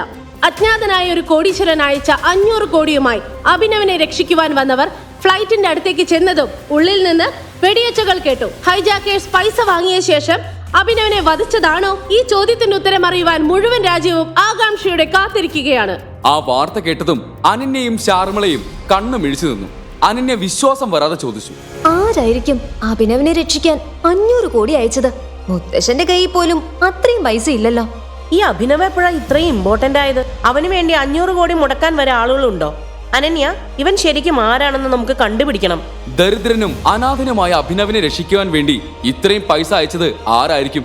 ഫ്ലൈറ്റിനുള്ളിൽ കേട്ട വെടിയൊച്ച അഭിനവിന്റെ ജീവനെടുത്ത് കാണുമോ? അഭിനവിന്റെ ഫോണിലേക്ക് വന്ന ആ കോൾ ആരുടെയായിരുന്നു? എനിക്ക് തോന്നുന്നത് നമ്മുടെ കയ്യിൽ വന്നുപെട്ടത് വളരെ പവർഫുള്ളും പണക്കാരനുമായ ഒരു ഇരയാണെന്നാണ്. അവൻ ചത്തെങ്കിൽ അതെല്ലാം നമുക്ക് നഷ്ടപ്പെട്ടു. അഭിനവ് സർ ജീവനോടെ ഉണ്ടാകുമോ മേഡം? അവന് വെടി കൊണ്ടിട്ടുണ്ടാവും. അങ്ങനെയാണെങ്കിൽ ചിലപ്പോ ശവം പോലും അവര് വിട്ടുതരില്ല. ഇനി അത് കിട്ടിയിട്ടും നമ്മൾ എന്ത് ചെയ്യാനാ? നിങ്ങൾ ഈ ചെയ്യുന്നതൊക്കെ തെറ്റാണ്. അഭിനവ് സർ ശരിക്കും ആരാണെന്ന് നിങ്ങൾക്ക് ആർക്കും അറിയില്ല. Shut up. നീ നമ്മുടെ മാനേജറാണ്, ആ കാര്യം മറക്കരുത്. I have proof madam. ഇത് നോക്ക്. ഇതിൽ ആരുടെയും പേര് പോലും ഇല്ലല്ലോ. What nonsense. ഇത് അഭിനവ് സാറിന്റെ ഫയലാണ്. ഇന്നലെ പച്ചക്കറി വാങ്ങാൻ പോയപ്പോ വണ്ടിയിൽ മറന്നു വെച്ചതാണ്. ഇവിടുത്തെ അടുക്കള പണി ചെയ്യുന്നവന്റെ കയ്യിൽ 1 രൂപ പോലും ഉണ്ടാകില്ലെന്ന് ഉറപ്പാണ്. ഷാർമിള ഫയൽ തുറന്നു വായിക്കാൻ തുടങ്ങി. അതിലെ ചില കാര്യങ്ങൾ വായിച്ചപ്പോൾ അവരുടെ ഹൃദയം നിലയ്ക്കുന്നത് പോലെ തോന്നി. അവർ ഞെട്ടലോടെ അലറി. അനന്യ, നമുക്ക് തെറ്റുപറ്റി. നീ ഇപ്പോ തന്നെ അഭിനവിനെ വിളിച്ചിട്ട് ആദ്യം തന്നെ അവനോട് മാപ്പ് പറയ. ഇല്ലെങ്കിൽ നമ്മുടെ എല്ലാവരുടെയും കാര്യം പോക്കാ. അഭിനവിന്റെ സത്യം നമ്മൾ അറിയാതെ പോയല്ലോ. അനന്യ, ഫോൺ ചെയ്യാൻ. ഒരു മിനിറ്റ്. എന്താണ് അഭിനവിന്റെ യാഥാർത്ഥ്യം? എന്താണ് ആ ഫയലിൽ എഴുതിയിരിക്കുന്നത്? ആരെങ്കിലും ഒന്ന് പറയോ അതിലെന്താണെന്ന്? കോൾ വിളിക്ക. ഷാർമിളയെ ഞെട്ടിക്കുന്ന എന്ത് വിവരങ്ങളാണ് ആ ഫയലിൽ ഉണ്ടായിരുന്നത്? അനാഥനും ദരിദ്രനുമായ അഭിനവിന് വേണ്ടി ഇത്രയും കാശ് അയച്ചത് ആരാണ്? എന്തുകൊണ്ടാണ് ഒരു ഗ്യാങ്സ്റ്റർ അഭിനവിന്റെ ഫോട്ടോ കണ്ട് പേടിച്ചത്? ഒരു പേടിത്തൊണ്ടനെ പോലെ ജീവിച്ചിരുന്ന അഭിനവിന്റെ ജീവിതത്തിൽ ഇനി എന്തൊക്കെയായിരിക്കും ഈ കഥയിൽ സംഭവിക്കുക? ഇനിയും എത്ര രഹസ്യങ്ങളാണ് പുറത്തു വരാനുള്ളത്?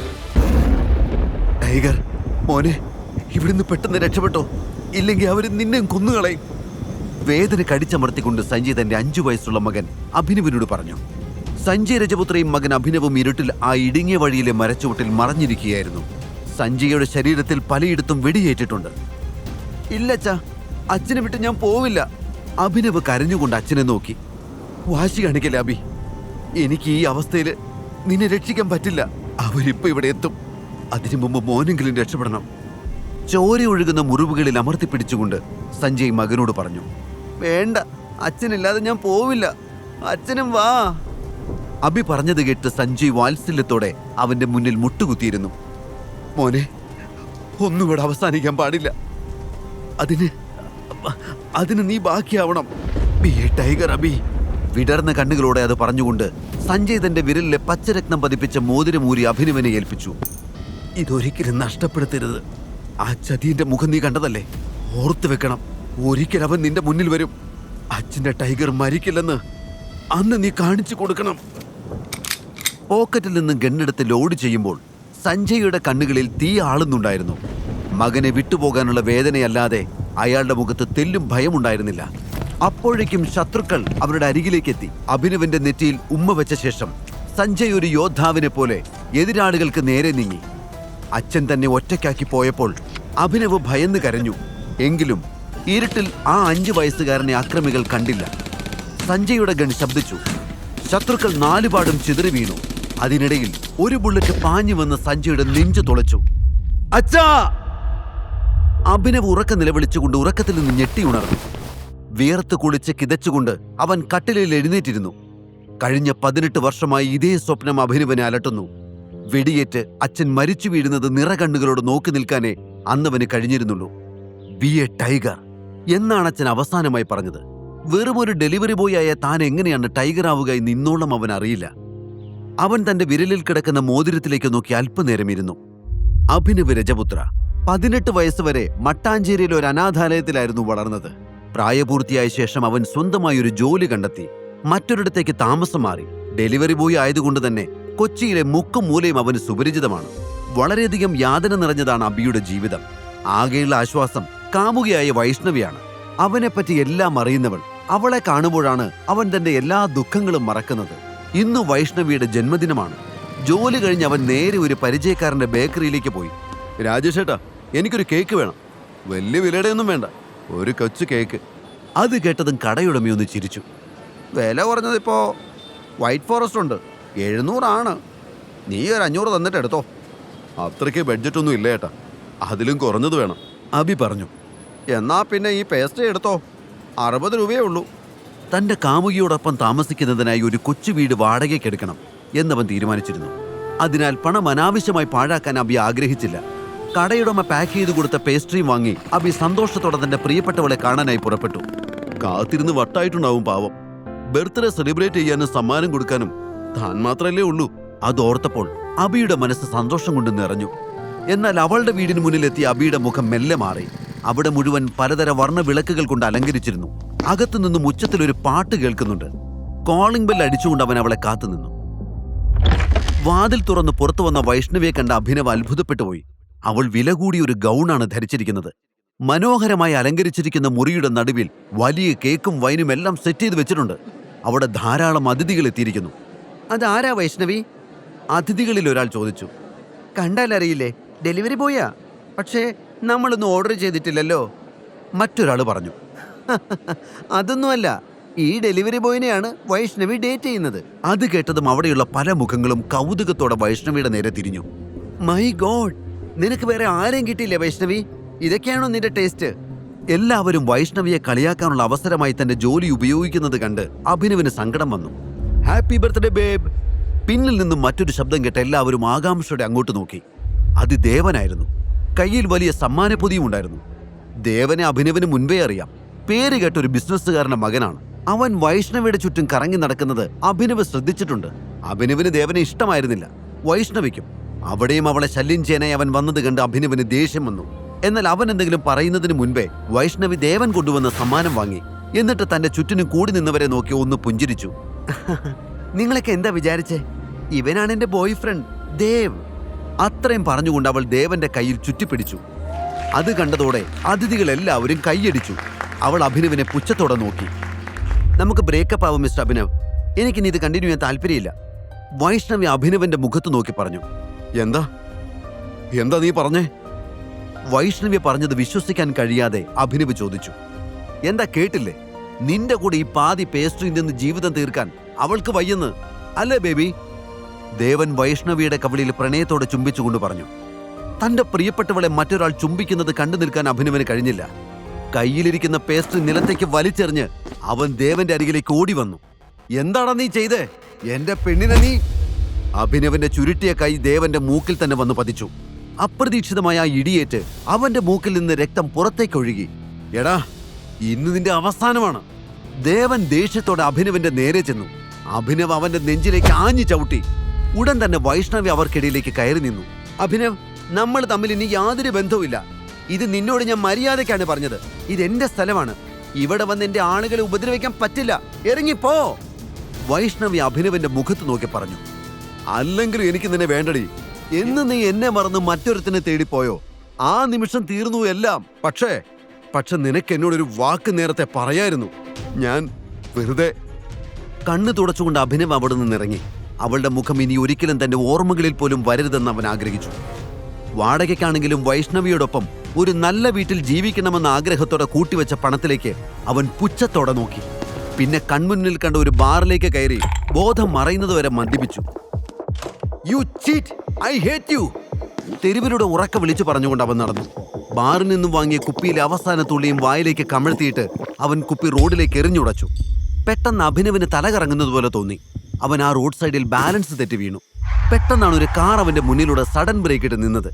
അതിൽ നിന്നും സ്യൂട്ട് ധരിച്ച ഒരാൾ പുറത്തേക്കിറങ്ങി.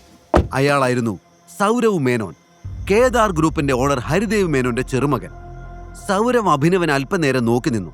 സുന്ദരനായ ഒരു ചെറുപ്പക്കാരൻ മദ്യപിച്ച് ബോധമില്ലാതെ കിടക്കുകയാണ്. തൊട്ടരികിൽ പൊട്ടിച്ചെറിയ ഒരു മദ്യക്കുപ്പിയുമുണ്ട്. സൗരവിന്റെ മുഖത്ത് ഗൂഢമായൊരു പുഞ്ചിരി വിടർന്നു. ഇവനെ എടുത്ത് കാറിലേക്കിട്, സൗരവ് ഡ്രൈവറോട് ആവശ്യപ്പെട്ടു. റോഡ് സൈഡിൽ മദ്യപിച്ച് കിടക്കുന്ന ഒരുത്തനെ കാറിലേക്ക് കയറ്റാൻ പറഞ്ഞത് എന്തിനാണെന്നറിയാതെ ഡ്രൈവർ സൗരവിനെ നോക്കി. ആ നോട്ടത്തിന്റെ അർത്ഥം മനസ്സിലാക്കിയ സൗരവ് പറഞ്ഞു, ഈ രാത്രി സാധാരണ പോലെ കടന്നുപോയാൽ നാളെ ചിലപ്പോൾ ഞാൻ കേദാർ ഗ്രൂപ്പിന്റെ ആരുമല്ലാതാകും. അങ്ങനെ സംഭവിക്കാൻ പാടില്ല. ഈ പയ്യനെ വെച്ച് ഞാനൊരു കളി കളിക്കാൻ പോവാ. നോക്കിക്കോ, ഇതോടെ എല്ലാം എന്റെ വഴിക്ക് വരും. ഗൂഢമായ ഒരു ചിരിയോടെ സൗരവ് പറഞ്ഞു. Okay boss. ഡ്രൈവർ കഷ്ടപ്പെട്ട് അഭിനവനെ എടുത്ത് കാറിന്റെ പുറകിലേക്ക് കയറ്റി. എമറാൾഡ് ഹോട്ടലിലേക്ക് വിട്, ഇനിയുള്ള ജോലി അവിടെയാ. സൗരവ് പറഞ്ഞു. വൈകാതെ കാർ ഹൈവേയിലൂടെ കുതിച്ചു പാഞ്ഞു. നേരം പുലർന്നപ്പോൾ അഭിനവനെ തന്റെ തല പൊട്ടിപ്പിളരുന്നത് പോലെ തോന്നുന്നുണ്ടായിരുന്നു. എഴുന്നേക്കാൻ ശ്രമിച്ചപ്പോഴാണ് അവന്റെ കൈകൾ മൃദുലമായൊരു ദേഹത്ത് തട്ടിയത്. അവൻ ഞെട്ടി കണ്ണു തുറന്നു. തൊട്ടരികിൽ ദേവതയെ പോലെ സുന്ദരിയായൊരു പെൺകുട്ടി കിടക്കുന്നു. താനിത് എവിടെയാണെന്നും തനിക്ക് എന്ത് സംഭവിച്ചെന്നും മനസ്സിലാവാതെ അഭിനവിരുന്നു. ബെഡിൽ കിടന്ന ഷീറ്റ് എടുത്ത് അവൻ ഉടുത്തു. അപ്പോഴേക്കും ആ പെൺകുട്ടി ഉറക്കത്തിൽ നിന്നും മെല്ലെ ഉണർന്നു. കണ്ണു തുറന്നതും തൊട്ടുമുന്നിൽ ബെഡ്ഷീറ്റ് ചുറ്റി നിൽക്കുന്ന അഭിനവിനെ കണ്ട് അവൾ പരിഭ്രമിച്ചുപോയി. സൗരവ് മേനോന്റെ സഹോദരി അനന്യയായിരുന്നു ആ പെൺകുട്ടി. ഒരു ബിസിനസ് മീറ്റിന് വേണ്ടിയാണ് അവൾ മുത്തച്ഛനോടൊപ്പം എമറാൾഡ് ഹോട്ടലിൽ വന്നത്. തലേന്ന് രാത്രി ഓർഡർ ചെയ്തിരുന്ന ഓറഞ്ച് ജ്യൂസ് കുടിച്ചത് മാത്രമേ അവൾക്ക് ഓർമ്മയുള്ളൂ. ഉണർന്നപ്പോൾ അപരിചിതനായ ഒരാൾ മുറിയിൽ. താൻ ആരാ? എങ്ങനെയാ താൻ എന്റെ റൂമിൽ വന്നത്? നിങ്ങൾ എന്നെ എന്താ ചെയ്തേ? അവൾ ഭയപ്പാടോടെ ചോദിച്ചു. അതെ, അത് തന്നെയാണ് എനിക്കും ചോദിക്കാനുള്ളത്. ഞാൻ എങ്ങനെ ഇവിടെ എത്തി? അഭിനവും പരിഭ്രമത്തോടെ അനന്യയോട് ചോദിച്ചു. അത് കേട്ടതും ദേഷ്യം നിയന്ത്രിക്കാൻ വയ്യാതെ അനന്യ അഭിനവന്റെ മുഖത്ത് ആഞ്ഞടിച്ചു. പെട്ടെന്നാണ് മുറിയുടെ വാതിൽ തുറന്ന് കുറെ പേർ അകത്തേക്ക് കയറിയത്. പരിഭ്രമത്തോടെ അനന്യ അവിടേക്ക് നോക്കി. ആ കൂട്ടത്തിൽ അവളുടെ സഹോദരൻ സൗരവും മുത്തച്ഛൻ ഹരിദേവനും ഉണ്ടായിരുന്നു. ഇപ്പൊ എങ്ങനെയുണ്ട്? ഞാൻ പറഞ്ഞില്ലേ മുത്തച്ഛ, ഇവള് ശരിയല്ല. എന്നാലും എന്റെ അനു, നിനക്കിത് എങ്ങനെ തോന്നിയടി? നീ നമ്മുടെ മുത്തച്ഛനെ ഓർത്തോ? കേദാർ ഗ്രൂപ്പിനെ ഓർത്തോ? നിന്നെ വിശ്വസിച്ചല്ലേ മുത്തച്ഛൻ എല്ലാം ഏൽപ്പിച്ചത്? എന്നിട്ട് ഇത്ര ആളുകളുടെ മുന്നിൽ വെച്ച് മുത്തച്ഛനെ നാണം കെടുത്തിയില്ല നീ? സൗരവ് സങ്കടം അഭിനയിച്ചുകൊണ്ട് ചോദിച്ചു. അത് കേട്ടതും അനന്യ ഭയന്ന് വിറച്ചുകൊണ്ട് മുത്തച്ഛനെ നോക്കി. മുത്തച്ഛ, ഇതൊന്നും വിശ്വസിക്കല്ലേ. ഈ കാണുന്നൊന്നും അല്ല സത്യം. ആരോ എന്നെ ചതിച്ചതാ. എനിക്ക് ഇയാളെ അറിയില്ല. അനന്യ കരഞ്ഞുകൊണ്ട് പറഞ്ഞു. സാർ, ആ കുട്ടി പറയുന്നത് ശരിയാ. എനിക്കും എന്താ സംഭവിച്ചെന്ന് അറിയില്ല. ആരോ. അഭിനവ് പറയാൻ തുടങ്ങിയപ്പോഴേക്കും മതി എന്ന് ഹരിദേവൻ ആംഗ്യം കാണിച്ചു. അയാൾ ചുറ്റിനും ഒന്ന് നോക്കി. കേദാർ ഗ്രൂപ്പിന്റെ ബിസിനസ് പാർട്ട്നേഴ്സാണ് മുറിക്ക് പുറത്തു നിൽക്കുന്നത്. ഉചിതമായൊരു തീരുമാനം കൈക്കൊണ്ടില്ലെങ്കിൽ കുടുംബത്തിന്റെ മാനം ഇതോടെ തകരും. ഉടനെ ഹരിദേവൻ ചുണ്ടിലൊരു ചിരിയെടുത്തണിഞ്ഞു. അതിനുശേഷം അവിടെ കൂടി നിൽക്കുന്നവരോട് പറഞ്ഞു. വൈകുന്നേരത്തെ മീറ്റപ്പേ പറയാന്നാ വിചാരിച്ചത്. പക്ഷെ എന്ത് ചെയ്യാം, സർപ്രൈസ് പൊളിഞ്ഞു. ഇനി ഞാൻ ഒന്നും മറച്ചു വെക്കുന്നില്ല. എന്റെ ഗ്രാൻഡ് ഡോട്ടറെ കല്യാണം കഴിക്കാൻ പോകുന്ന ആളാ ഇത്. അവര് തമ്മിൽ ഇഷ്ടത്തിലാ. അത് കേട്ടതും അനന്യ ഒരു ഞെട്ടലോടെ മുത്തച്ഛനെ നോക്കി. സാർ, ഞാൻ പറയുന്നു ഒന്ന് കേക്ക്. ഹരിദേവനെ യാഥാർത്ഥ്യം പറഞ്ഞ് മനസ്സിലാക്കാൻ വേണ്ടി അഭിനവ് മുന്നോട്ട് വന്നു. ഹരിദേവൻ അഭിനവനെയും വിളിച്ചുകൊണ്ട് അപ്പുറത്തേക്ക് മാറി നിന്നു. മിണ്ടിപ്പോവരുത്. കാര്യങ്ങളൊക്കെ ഇതുവരെ എത്തിച്ചില്ലേ? ഇനി ഞാൻ പറയുന്നത് കേക്ക്. ഇതിന്റെ പേരിൽ ഈ കുടുംബത്തിന് ചീത്തപ്പേരുണ്ടാകാതിരിക്കാൻ ഒരേ ഒരു വഴിയുള്ളൂ. നീ ഇവളെ കല്യാണം കഴിക്കണം. ഗൗരവത്തോടെ ഹരിദേവൻ അഭിനവനോട് പറഞ്ഞു. നിങ്ങൾക്കൊക്കെ എന്താ ഭ്രാന്താണോ? എന്താ നടന്നെന്ന് പോലും അറിയാൻ നിങ്ങൾ ശ്രമിക്കുന്നില്ലല്ലോ. അഭിനവ് കയർത്ത് സംസാരിക്കുന്നത് കണ്ട് ഹരിദേവന്റെ ഗുണ്ടകൾ അവനെ അടിക്കാൻ ആരംഭിച്ചു. മതി, ഹരിദേവൻ പറഞ്ഞു. അതോടെ ഗുണ്ടകൾ പിന്തിരിഞ്ഞു. വൈകിട്ടത്തെ ഫംഗ്ഷനിൽ നിങ്ങൾ ഒരുമിച്ച് പങ്കെടുക്കണം. ഇതെന്റെ തീരുമാനമാണ്. ബാക്കി പിന്നെ സംസാരിക്കാം. മുത്തച്ഛൻ പുറത്തേക്ക് പോയ ഉടനെ അനന്യ കരഞ്ഞുകൊണ്ട് ഓടി വന്ന അഭിനവന്റെ മുഖത്തേക്ക് വീണ്ടും അടിച്ചു. Who are you? Why did you cheat me? നീ എന്തിനാ ഇവിടെ വന്നത്? അവൾ കരഞ്ഞുകൊണ്ട് ചോദിച്ചു. അഭിനവന് വ്യക്തമായി ഒരു മറുപടി ഉണ്ടായിരുന്നില്ല. സത്യമായിട്ട് എനിക്കറിയില്ല, എന്നെ വിശ്വസിക്കേ. അവൻ വീണ്ടും പറയാൻ ശ്രമിച്ചു. എങ്കിലും ഒരു കാര്യം അവന് മനസ്സിലായി. ആരും അവളെ ചതിക്കുകയായിരുന്നു. അതിനിടെ താനും പെട്ടിരിക്കുന്നു. അപ്പോഴേക്കും ഹരിദേവന്റെ ആളുകൾ വന്ന് അഭിനവൻ അവിടെ നിന്നും പിടിച്ചുകൊണ്ടുപോയി. മുറിവുകൾ മരുന്ന് വെച്ച് പരിചരിച്ച ശേഷം അവർ അവനെ വീട്ടിൽ കൊണ്ടുപോയി വിട്ടു. കൃത്യസമയത്ത് പാർട്ടിക്ക് റെഡിയാവണം. ഒരു ഭീഷണി പോലെ അവരിൽ ഒരാൾ പറഞ്ഞു. വഴങ്ങുകയല്ലാതെ മറ്റൊരു വഴിയില്ല എന്ന് അഭിനവ് മനസ്സിലാക്കി.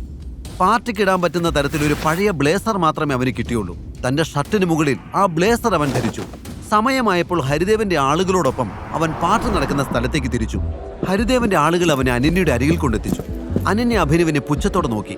ഒരു പഴയ ബ്ലേസറും ധരിച്ച് വിരലിൽ ഒട്ടും ചേർച്ചയില്ലാതെ കിടക്കുന്ന ഒരു മോതിരവിട്ട് കറക്കി കളിക്കുന്നവനെ താൻ എങ്ങനെയാണ് ഒരു ഫിയാൻസിയായിട്ട് പരിചയപ്പെടുത്തുക എന്നോർത്ത് അനന്യയ്ക്ക് ടെൻഷൻ തോന്നി. തന്നെ ഇവിടുത്തെ വാഴത്തോട്ടത്തെ നോക്കൂത്തിയായിട്ട് നിൽക്കാൻ വിളിച്ചതല്ല. അയാളുടെ ഒരു വേഷവും ചേരാത്തൊരു മോതിരവും ഇതൊക്കെ 20 കൊല്ലം മുമ്പത്തെ ഫാഷനാ. ആ മോതിരമെങ്കിലും നൂരിക്കള. അനന്യ ദേഷ്യത്തോട് പറഞ്ഞു. ഈ മോതിരം എന്റെ അച്ഛൻ എനിക്ക് തന്നതാ. ഇത് കളയാൻ പറ്റില്ല. അഭിനവ് അനന്യയോട് പറഞ്ഞു. താൻ എന്തെങ്കിലും ചെയ്യും. എന്തായാലും ഞാൻ നാണം കെടുമെന്ന് ഉറപ്പാ. അനന്യ പല്ലിറുമ്മിക്കൊണ്ട് പിറുപിറുത്തു. പാർട്ടി ഹാളിൽ വൈഷ്ണവിയുടെ പുതിയ ബോയ് ഫ്രണ്ട് ദേവനും ഉണ്ടായിരുന്നു. അവന്റെ മൂക്കിൽ തലേന്ന് അബിയുടെ കൈ പതിഞ്ഞ സ്ഥലത്ത് ഒരു ബാൻഡേജ് ഉണ്ട്. അഭിനവിനെ കണ്ടതും ദേവൻ അവന്റെ അരികിലേക്ക് ഓടി വന്നു. നീ എന്താടാ ഇവിടെ? റോട്ടിൽ കൂടെ തെണ്ടി നടക്കുന്നവർക്ക് കയറി നിറങ്ങാനുള്ളതല്ല ഈ സ്ഥലം, ദേവൻ പറഞ്ഞു. രംഗം കൂടുതൽ വഷളാവണ്ട എന്ന് കരുതി അനന്യ ഇടപെട്ടു. മിസ്റ്റർ ദേവൻ, ഇത് ഞാൻ വിവാഹം കഴിക്കാൻ പോകുന്ന ആളാ. ഞാൻ വിളിച്ചിട്ട് അയാൾ വന്നത്. അനന്യ പറഞ്ഞത് വിശ്വസിക്കാനാവാതെ ദേവൻ നിന്നു. അനന്യ, നീ എന്തൊക്കെയായി പറയുന്നേ? ഇവൻ ആരാണെന്ന് നിനക്കറിയോ? ഇവനെ വിവാഹം കഴിക്കാൻ പോവാണെന്നോ? നിനക്കെന്താ തലയ്ക്ക് വല്ല അസുഖമുണ്ടോ? ദേവൻ അഭിനവനെ നോക്കി പറഞ്ഞു. അത് കേട്ടതും അഭിനവ് ചാടി എഴുന്നേറ്റ് ദേവന്റെ കോളറിൽ പിടിച്ചു. നിനക്ക് കെട്ടിയതൊന്നും പോരല്ലടാ. അടുത്ത നിമിഷം ബലിഷ്ഠമായ ഒരു കൈ അഭിനവിനെ തടഞ്ഞു. പാർട്ടി ഹോസ്റ്റ് ചെയ്യുന്ന ബിസിനസ്മാൻ വിക്രമായിരുന്നു അത്. SR ഗ്രൂപ്പിന്റെ മാനേജിംഗ് പാർട്ണർ. മറ്റുള്ള ബിസിനസ്സുകാരെല്ലാം വിക്രത്തെ ആശ്രയിച്ചാണ് അവരുടെ ബിസിനസ് മുന്നോട്ട് കൊണ്ടുപോകുന്നത്. ചുരുക്കി പറഞ്ഞാൽ അവിടെയുള്ളവരുടെ കാണപ്പെട്ട ദൈവം തന്നെയാണ് വിക്രം. എന്താ ഇവിടെ പ്രശ്നം? വിക്രം അവരെ നോക്കി ചോദിച്ചു. വിക്രം സാർ, ഇവനൊരു ക്രിമിനലാ. അനാവശ്യമായിട്ട് ഇവിടെ വന്ന് പ്രശ്നം ഉണ്ടാക്കുക. അത് കേട്ടതും വിക്രം അഭിനവിനെ മൊത്തത്തിലൊന്ന് നോക്കി. നോക്ക് മിസ്റ്റർ, ഇവിടെ വളരെ പ്രധാനപ്പെട്ട ഒരു പാർട്ടിയാണ് നടക്കുന്നത്. ഒരുപാട് VIP ഗസ്റ്റ് ഒക്കെ വരുന്നതാ. അതിനിടയില് ഇങ്ങനത്തെ ഷോയൊന്നും വേണ്ട. നിങ്ങൾക്ക് ഞാൻ ഇൻവിറ്റേഷൻ അയച്ചിട്ടില്ലല്ലോ. ഇൻവൈറ്റ് ചെയ്തവർ മാത്രം മതി ഇവിടെ. പ്രശ്നം ഉണ്ടാക്കാതെ നിങ്ങൾ പുറത്തു പോകണം. ഒട്ടും മയമില്ലാതെ വിക്രം അഭിനവിനോട് ആവശ്യപ്പെട്ടു.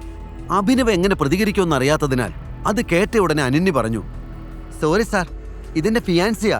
പ്രശ്നം ഉണ്ടാക്കാൻ വേണ്ടി വന്നതല്ല. ഞങ്ങൾ ഇപ്പൊ തന്നെ പോയേക്കാം. അവൾ അഭിനവിന്റെ കൈയും പിടിച്ച് പുറത്തേക്ക് നടന്നു.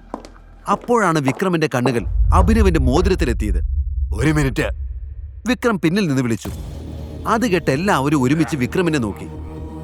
എനിക്ക് നിങ്ങളോടൊരു കാര്യം പറയാനുണ്ട്. വിരോധമില്ലെങ്കിൽ ഒന്ന് എന്റെ ക്യാബിനിലേക്ക് വരൂ.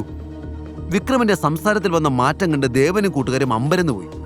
ഒരു ഡെലിവറി ബോയോട് ഇത്രയും വലിയൊരു മനുഷ്യന് എന്താണ് സംസാരിക്കാനുള്ളതെന്ന് അവർ ചിന്തിച്ചു. അപ്പോഴേക്കും വിക്രം അവനെയും കൊണ്ട് അവിടെയുള്ള തന്റെ ഓഫീസ് മുറിയിലേക്ക് നടന്നു തുടങ്ങിയിരുന്നു. മുറിയിൽ കയറി വാതിലടച്ച ശേഷം വിക്രം അവനെ നോക്കി പറഞ്ഞു, നിന്റെ മോതിരം എനിക്ക് ഊരിത്താ. അത് കേട്ടതും അഭിനവിന്റെ നെറ്റി ചുളിഞ്ഞു. എന്തിന്? അവൻ ചോദിച്ചു. എനിക്കതൊന്ന് നോക്കണം. ഞാനിത് മുമ്പ് എവിടെയോ കണ്ടിട്ടുണ്ട്, വിക്രം പറഞ്ഞു. അഭിനവ് സംശയത്തോടെ മോതിരം ഊരി വിക്രമിന്റെ കയ്യിൽ വെച്ചു കൊടുത്തു. വിക്രം മോതിരം തിരിച്ചും മറിച്ചു നോക്കി. അതിന്റെ ഉൾഭാഗത്ത് T എന്ന അക്ഷരം തിളങ്ങുന്നത് അയാൾ കണ്ടു. ആ തിളക്കത്തോടൊപ്പം ഇടിമിന്നൽ പോലൊരു മുഖം കൂടി അയാളുടെ മനസ്സിൽ തെളിഞ്ഞു. വിക്രമിന്റെ ഹൃദയമിടിപ്പ് കൂടി. നിന്റെ അച്ഛന്റെ പേരെന്താ? അയാൾ ചോദിച്ചു. സഞ്ജയ് രജപുത്ര. അത് കേട്ടതും വിക്രം അഭിനവന്റെ മുന്നിൽ അറിയാതെ മുട്ടുകുത്തി. ടൈഗർ, ഒടുവിൽ ഞാൻ അങ്ങേ കണ്ടെത്തിയിരിക്കുന്നു, നിറഞ്ഞ കണ്ണുകളോടെ വിക്രം പറഞ്ഞു. വിക്രമന്റെ നാവിൽ നിന്ന് ടൈഗർ എന്ന് കേട്ടതും അഭിനവ് അമ്പരന്ന് പോയി. തന്റെ അച്ഛൻ വിളിക്കാറുള്ള പേര് ഇയാൾക്ക് എങ്ങനെ അറിയാമെന്ന് അവൻ ചിന്തിച്ചു.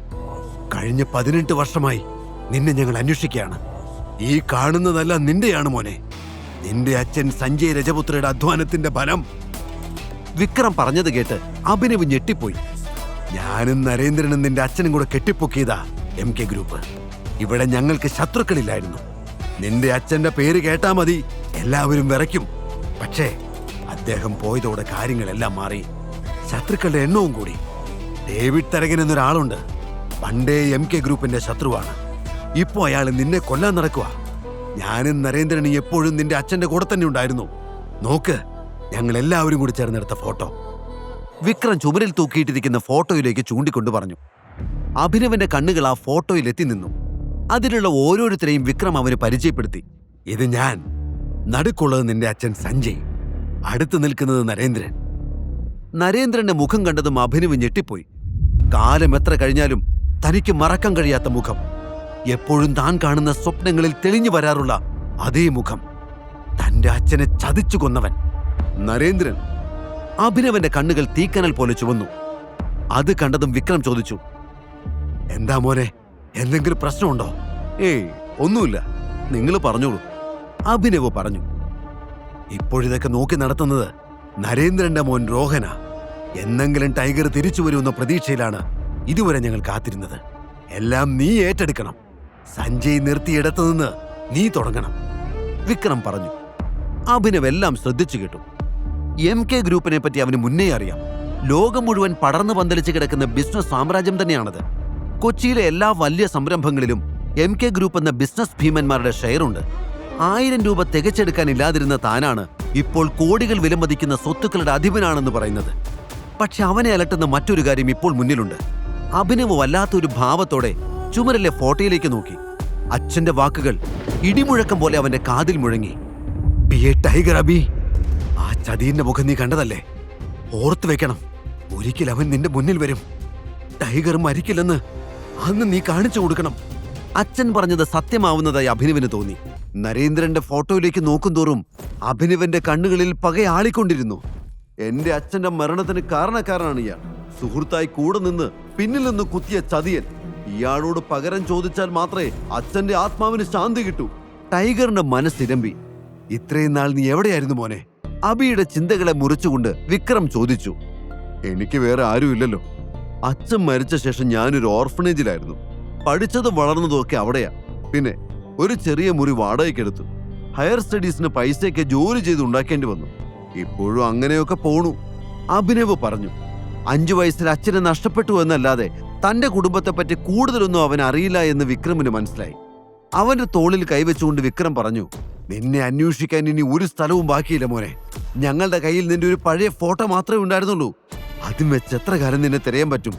നീ അങ്ങ് വളർന്നു പോയില്ലേ? അഭിനവനെ സ്നേഹത്തോടെ നോക്കിക്കൊണ്ട് വിക്രം തുടർന്നു. എന്നാലും നീ ഞങ്ങളുടെ സഞ്ജയുടെ മോനല്ലേ?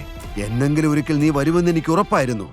ഇതൊക്കെ അറിയുമ്പോ രോഹനും സന്തോഷമാകും. നിറഞ്ഞ കണ്ണുകൾ തുടച്ചുകൊണ്ട് അയാൾ പറഞ്ഞു. രോഹന്റെ പേര് കേട്ടപ്പോൾ അഭിനവന് ദേഷ്യം വന്നു.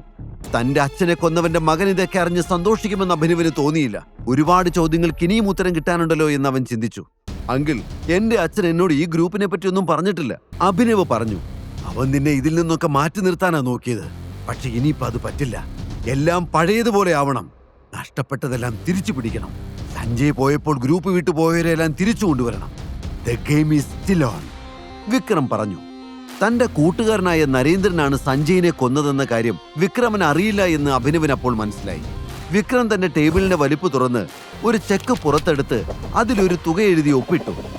ഇത് 50 കോടി രൂപയുടെ ചെക്ക. ഇത് കൈവച്ചോ. ടൈഗറായി ഉത്തരവാദിത്തങ്ങൾ ഏറ്റെടുക്കുന്നത് വരെ നിനക്ക് ഈ പണം ഉപയോഗിക്കാം, വിക്രം പറഞ്ഞു. അഭിനവ് വിക്രമിന്റെ കയ്യിൽ നിന്ന് ആ ചെക്ക് വാങ്ങി. തന്റെ ജീവിതം മാറി മറിഞ്ഞിരിക്കുന്നുവെന്ന് അവന് വിശ്വസിക്കാൻ കഴിഞ്ഞില്ല. ചെക്ക് ലീഫ് തിരിച്ചു വെച്ചിട്ട് വിക്രം തുടർന്നു. എല്ലാ നീക്കങ്ങളും സൂക്ഷിച്ചു വേണം. നീയാണ് ടൈഗർ എന്ന് തൽക്കാലം ആരും അറിയണ്ട. എല്ലായിടത്തും ശത്രുക്കളുണ്ട്. എല്ലാം പറയാൻ ഒരു നല്ല അവസരം വരുന്നത് വരെ നമ്മൾ കാത്തിരിക്കണം. തൽക്കാലം ഇതുവരെ നീ എങ്ങനെയാണോ ജീവിച്ചത് അതുപോലെ തന്നെ കഴിയുക. അഭിനവ് അത് കേട്ട് തലയാട്ടി. ഇതേ സമയം പുറത്ത് ദേവനും സൗരവും അനന്യയും അക്ഷമരായി കാത്തു നിൽക്കുന്നുണ്ടായിരുന്നു. വിക്രം സാർ അവനെ തട്ടിക്കാണുമെന്ന് എനിക്ക് തോന്നുന്നത്. അല്ലാതെ ഇത്രയും നേരം വാതിലടച്ചിരിക്കേണ്ട കാര്യം എന്താ? സൗരവ് ചോദിച്ചു. പാവം, സുന്ദരിയായൊരു പെണ്ണിനെ കിട്ടിയിട്ട് ഒരു രാത്രി പോലും അവളോടൊപ്പം കഴിയാനുള്ള യോഗ അവനില്ല, ദേവൻ കളിയാക്കിക്കൊണ്ട് പറഞ്ഞു. അവർ തന്നെ കളിയാക്കുകയാണെന്ന് അനന്യയ്ക്ക് മനസ്സിലായി. എങ്കിലും അനന്യയുടെ ഉള്ളിൽ ചെറിയൊരു ടെൻഷൻ ഉണ്ടായിരുന്നു. അവര് പറഞ്ഞതുപോലെ തന്നെ വിക്രം എന്തിനും മടിക്കാത്ത ആളാണ്. ഒരു മനുഷ്യൻ മരിക്കുമെന്ന് പറഞ്ഞുകൊണ്ട് എങ്ങനെ ഇവർക്കൊക്കെ സന്തോഷിക്കാൻ പറ്റുന്നത്? അവൾ ചിന്തിച്ചു. നിങ്ങളൊന്നും മിണ്ടാതിരിക്കാവോ? അനന്യ അവരോട് ദേഷ്യപ്പെട്ടു. ഓ, ഞങ്ങളൊന്നും പറയുന്നില്ല. കുറച്ചു കഴിയുമ്പോൾ അവൻ പീസായിട്ട് ചാക്കി കയറി വരും. അപ്പ വിശ്വസിച്ചാ മതി, സൗരവ് പറഞ്ഞു. അത് കേട്ട് ദേവൻ ചിരിച്ചു. പെട്ടെന്ന് വിക്രമിന്റെ മുറിയുടെ വാതിൽ തുറന്നു. വിക്രം അഭിനവനെ കൂട്ടിക്കൊണ്ട് പുറത്തേക്ക് വന്നു. അഭിയെ ജീവനോടെ കണ്ടപ്പോൾ ദേവന്റെയും സൗരവിന്റെയും മുഖം വാടി. ഇവൻ ചത്തില്ലേ? ദേവൻ ചോദിച്ചു. അതെ, ഞാനും അത് ആലോചിക്കുന്നു. ഇത്ര നേരം കിട്ടിയിട്ട് അറ്റ്ലീസ്റ്റ് അവന്റെ ഒരു കയ്യെങ്കിലും സാറ് തല്ലി ഒടിക്കാത്തത് മോശമായി പോയി, സൗരവ് പറഞ്ഞു. വിക്രം അഭിനവനെ അവരുടെ മുന്നിലൂടെ സ്റ്റേജിലേക്ക് കൂട്ടിക്കൊണ്ടുപോയി. എല്ലാവരും വിക്രമിന്റെ കൂടെ നിൽക്കുന്ന ചെറുപ്പക്കാരനെ ശ്രദ്ധിച്ചു. ഹായ് ഓൾ, ഇതാണ് മിസ്റ്റർ അഭിനവ്. എൻ്റെ ഒരു പഴയ സുഹൃത്തിന്റെ, അല്ല, എൻ്റെ ഒരു പഴയ ഡ്രൈവറുടെ മകനാണ്. വിക്രം അഭിനവനെ എല്ലാവർക്കും പരിചയപ്പെടുത്തി. അഭിനവ് വെറും ഒരു ഡ്രൈവറിന്റെ മകനാണെന്ന് കേട്ടപ്പോൾ ദേവനും സൗരവനും സമാധാനമായി.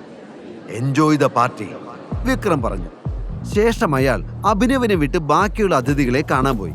വിക്രം എന്തിനാണ് ഒരു ഡ്രൈവറുടെ മകൻ ഇത്രയും പ്രാധാന്യം നൽകുന്നതെന്ന് ദേവനും സൗരവനും മനസ്സിലായില്ല. അപ്പോഴേക്കും അനന്യ അവന്റെ അരികിലേക്ക് മെല്ലെ മെല്ലെ നടന്നു വന്നു. നിനക്ക് കുഴപ്പമൊന്നുമില്ലല്ലോ അല്ലേ? വിക്രം സാറ് കൂട്ടിക്കൊണ്ടു പോയപ്പോ നീ തീർന്നെന്നാ ഞാൻ വിചാരിച്ചത്, അനന്യ പറഞ്ഞു. ഞാൻ ചത്ത നിനക്കെന്താ പ്രശ്നം? നീ എന്തിനാ ടെൻഷനാവുന്നേ? അഭിനവ് അവളെ കളിയാക്കി ചോദിച്ചു. അയ്യോ, എനിക്ക് ടെൻഷനൊന്നുമില്ല. വിക്രം സാറിന്റെ ഒരു രീതി വെച്ച് പറഞ്ഞേ ഉള്ളൂ, അനന്യ പറഞ്ഞു. അപ്പോഴേക്കും സൗരവും ദേവനും അങ്ങോട്ട് വന്നു. അകത്ത് പോയിട്ട് കുറെ നേരം ആയല്ലോടാ, സാറെന്താ പറഞ്ഞേ? ദേവൻ ചോദിച്ചു. അത് കേട്ട് അഭിനവ് അവനെ അടിമുടി ഒന്ന് നോക്കി. ഓ അതോ? പുറത്തിറങ്ങിയ ഉടനെ ദേവനെന്ന് പേരുള്ള ഒരു കഴുത വന്ന് എന്തെങ്കിലും ചോദിക്കും. അവനോടൊന്നും പറയണ്ടെന്നാ സാറ് പറഞ്ഞത്. സംഭവം സത്യമാണെന്ന് ഇപ്പൊ മനസ്സിലായി. ദേവനെ കളിയാക്കിക്കൊണ്ട് അഭിനവ് അവിടെ നിന്നും മാറി. ഇവനെ പറഞ്ഞിട്ട് കാര്യമില്ല. കൾച്ചറില്ലാത്ത ഈ ദരിദ്രവസ്ഥ പിടിച്ച് തലയിൽ കയറ്റി വെച്ചവരെ വേണം പറയാൻ. ഇപ്പൊ അവന്റെ അഹങ്കാരം കണ്ടില്ലേ? ദേവൻ അഭിനവ് കേൾക്കുന്നത് പോലെ തന്നെ ഉറക്കെ പറഞ്ഞു. എന്നിട്ടും അവൻ തന്നെ ശ്രദ്ധിക്കുന്നില്ല എന്ന് കണ്ടതോടെ ദേവന്റെ ദേഷ്യം ഇരട്ടിച്ചു. നീ എന്തിനാടാ ടെൻഷൻ ആവുന്നത്? ഇവനൊക്കെ നമുക്ക് പറ്റിയ ഇരയാണ്. വിട്ടുകളാ. സൗരവ് അവനെ സമാധാനിപ്പിക്കാൻ ശ്രമിച്ചുകൊണ്ട് പറഞ്ഞു. പാർട്ടി കഴിഞ്ഞപ്പോൾ അഭിനവ് അനന്യയുടെ കാറിൽ കയറി. ഡ്രൈവർ, എന്റെ വീട് ഇവിടെ അടുത്താ. ആദ്യം നമുക്ക് അവിടെ പോകാം. കല്യാണം കഴിഞ്ഞാൽ എവിടേക്കാണ് വരേണ്ടതെന്ന് ചിലരെല്ലാം കാണട്ടെ. അനന്യ കേൾക്കാൻ വേണ്ടി തന്നെയാണ് അവൻ അങ്ങനെ പറഞ്ഞത്. ആ വിചാരം 8 മടക്കി പോക്കറ്റ് വെച്ചോ. നിന്നെ കണ്ടാൽ തന്നെ അറിയാം നിനക്ക് സ്വന്തമായിട്ട് വീട് പോയിട്ട് ഒരു തൊഴുത്ത് പോലും ഉണ്ടാവില്ലെന്ന്. ഡ്രൈവർ, ആദ്യം എന്നെ ഡ്രോപ്പ് ചെയ്യ്, എന്നിട്ട് ഇയാളെ എവിടെയാന്ന് വെച്ച് കൊണ്ടാക്കിക്കോ. അനന്യ ദേഷ്യത്തോടെ പറഞ്ഞു. അച്ചോടാ, ഇതൊന്നും എന്റെ തീരുമാനമല്ലല്ലോ മുത്തേ. നിന്റെ മുത്തച്ഛൻ തന്നെയല്ലേ നിന്നെ കെട്ടണം എന്നോട് പറഞ്ഞത്. കല്യാണം കഴിഞ്ഞാൽ പിന്നെ നിന്നെ ഞാൻ എന്റെ വീട്ടിൽ കൊണ്ടുപോകും. അതിപ്പോ വാടക വീടായാലും ശരി, തൊഴുത്തായാലും ശരി, അഡ്ജസ്റ്റ് ചെയ്തോണം. അഭിനവ് ചിരിച്ചുകൊണ്ട് പറഞ്ഞു. നിന്റെ ഓവർ സ്മാർട്ട്നെസ് ഒന്നും എന്റെ അടുത്ത് വേണ്ട. മുത്തച്ഛന്റെ വാക്ക് ധിക്കരിക്കാൻ ഞങ്ങൾക്കാർക്കും പറ്റില്ല. അല്ലെങ്കിൽ ശരിയാക്കി തന്നേനെ നിന്നെ. എന്നെ ചതിച്ചവനാ നീ. ഇനി എന്റെ കഷ്ടകാലത്തിന് നിന്റെ കൂടെ താമസിക്കണമെന്നെങ്ങാനും മുത്തച്ഛൻ പറഞ്ഞ ഞാൻ നിന്റെ വീട്ടിലേക്കല്ല, നീ എന്റെ വീട്ടിലേക്ക് വരും. അതും വെറും ഒരു ജോലിക്കാരനെ പോലെ. അങ്ങനെ നിന്നാ മതി, മനസ്സിലായല്ലോ? അനന്യ പറഞ്ഞു. അത് കേട്ട് അഭിനവ് ചിരിച്ചതേ ഉള്ളൂ. നീ എങ്ങനെ എന്റെ ബെഡിലെത്തിയത്? അനന്യ ദേഷ്യത്തോടെ ചോദിച്ചു. ഇത് തന്നെയല്ലേ ഞാനും രാവിലെ മുതൽ നിന്നോട് ചോദിക്കുന്നത്. എനിക്കറിയില്ല. ഇമാതിരി വൃത്തികെട്ട പണി ചെയ്യുന്ന ശത്രുക്കളൊന്നും എനിക്കില്ല. ഇത് നിനക്കുള്ള കൊട്ടേഷനാ. അപ്പോൾ നീ തന്നെയാ ഇതിന്റെ ഉത്തരം കണ്ടുപിടിക്കേണ്ടത്. അഭിനവ് പറഞ്ഞത് കേട്ട് ദേഷ്യം വന്ന അനന്യ ഒന്നും മിണ്ടാതെ പുറത്തേക്ക് നോക്കിയിരുന്നു. അല്പനേരം കഴിഞ്ഞപ്പോൾ കാർ അനന്യയുടെ വീട്ടിലെത്തി. അഭിനവിനൊന്ന് നോക്കുക പോലും ചെയ്യാതെ വാതിൽ ശക്തമായി അടച്ച് അനന്യ വീടിനുള്ളിലേക്ക് കയറിപ്പോയി. അവനെയും കൊണ്ട് കാറ് മുന്നോട്ട് നീങ്ങി. അഭിനവന്റെ കണ്ണുകൾ തന്റെ മോതിരത്തിലെത്തി നിന്നു. ഇതില്ലായിരുന്നുവെങ്കിൽ ഒരിക്കലും ആരും എന്നെ തിരിച്ചറിയില്ലായിരുന്നു. ഒരു നെടുവീർപ്പോടെ അവൻ ആ മോതിരം തന്റെ ചുണ്ടോട് ചേർത്തു. വൈകാതെ കാർ അവന്റെ വീട്ടിലെത്തി. അടുത്ത ദിവസം അലാറം മുഴങ്ങിയപ്പോൾ അഭി വീണ്ടും അതേ സ്വപ്നം കാണുകയായിരുന്നു. ഞെട്ടി എഴുന്നേറ്റ അവൻ മനസ്സിലേക്ക് തലേന്ന് വിക്രം പറഞ്ഞതെല്ലാം ഓടി വന്നു. തന്റെ അച്ഛന്റെ കമ്പനി ഇത്രയും വർഷങ്ങൾ നിലനിർത്തിയതിന് അവൻ വിക്രമനോട് മനസ്സിൽ നന്ദി പറഞ്ഞു. വാച്ചിലേക്ക് നോക്കി അഭിയുടെ ഭാവം മാറി. ജോലിക്ക് പോകാൻ നേരമായിരിക്കുന്നു. താൻ ഇതിനു മുമ്പ് എങ്ങനെ ജീവിച്ചുവോ അതുപോലെ തന്നെ തുടരേണ്ടതുണ്ട്. അഭിനവ് വേഗം എഴുന്നേറ്റ് റെഡിയായി. സിറ്റി ട്രാഫിക്കിൽ 1 മണിക്കൂർ ബൈക്ക് ഓടിച്ച് അവൻ തന്റെ ഓഫീസിലെത്തി. അപ്പോഴാണ് അവിടുത്തെ മറ്റൊരു സ്റ്റാഫ് ഹരീഷ് അവനെ കണ്ടത്. പഴയ സഹപാഠിയായിരുന്നു എങ്കിലും അവിടെ അഭിനവിനേക്കാൾ ഉയർന്ന പോസ്റ്റാണ് ഹരീഷിന്. ഒരു പ്രത്യേക സ്വഭാവക്കാരനാണ് ഹരീഷ്. അയാൾക്ക് കീഴ്ജീവനക്കാരുടെ പുച്ഛമാണ്. കിട്ടുന്ന അവസരങ്ങൾ ഉപയോഗിച്ച് അവരെ കളിയാക്കാൻ ഹരീഷിന് വലിയ ഇഷ്ടമാണ്. ഹലോ ഡെലിവറി ബോയ്, ഹരീഷ് ഉറക്കെ വിളിച്ചു. അഭി കൂട്ടുകാരനാണെന്ന ഭാവമൊന്നും ഹരീഷിനില്ല. തരം കിട്ടുമ്പോഴെല്ലാം അവൻ അഭിയെ അപമാനിക്കും.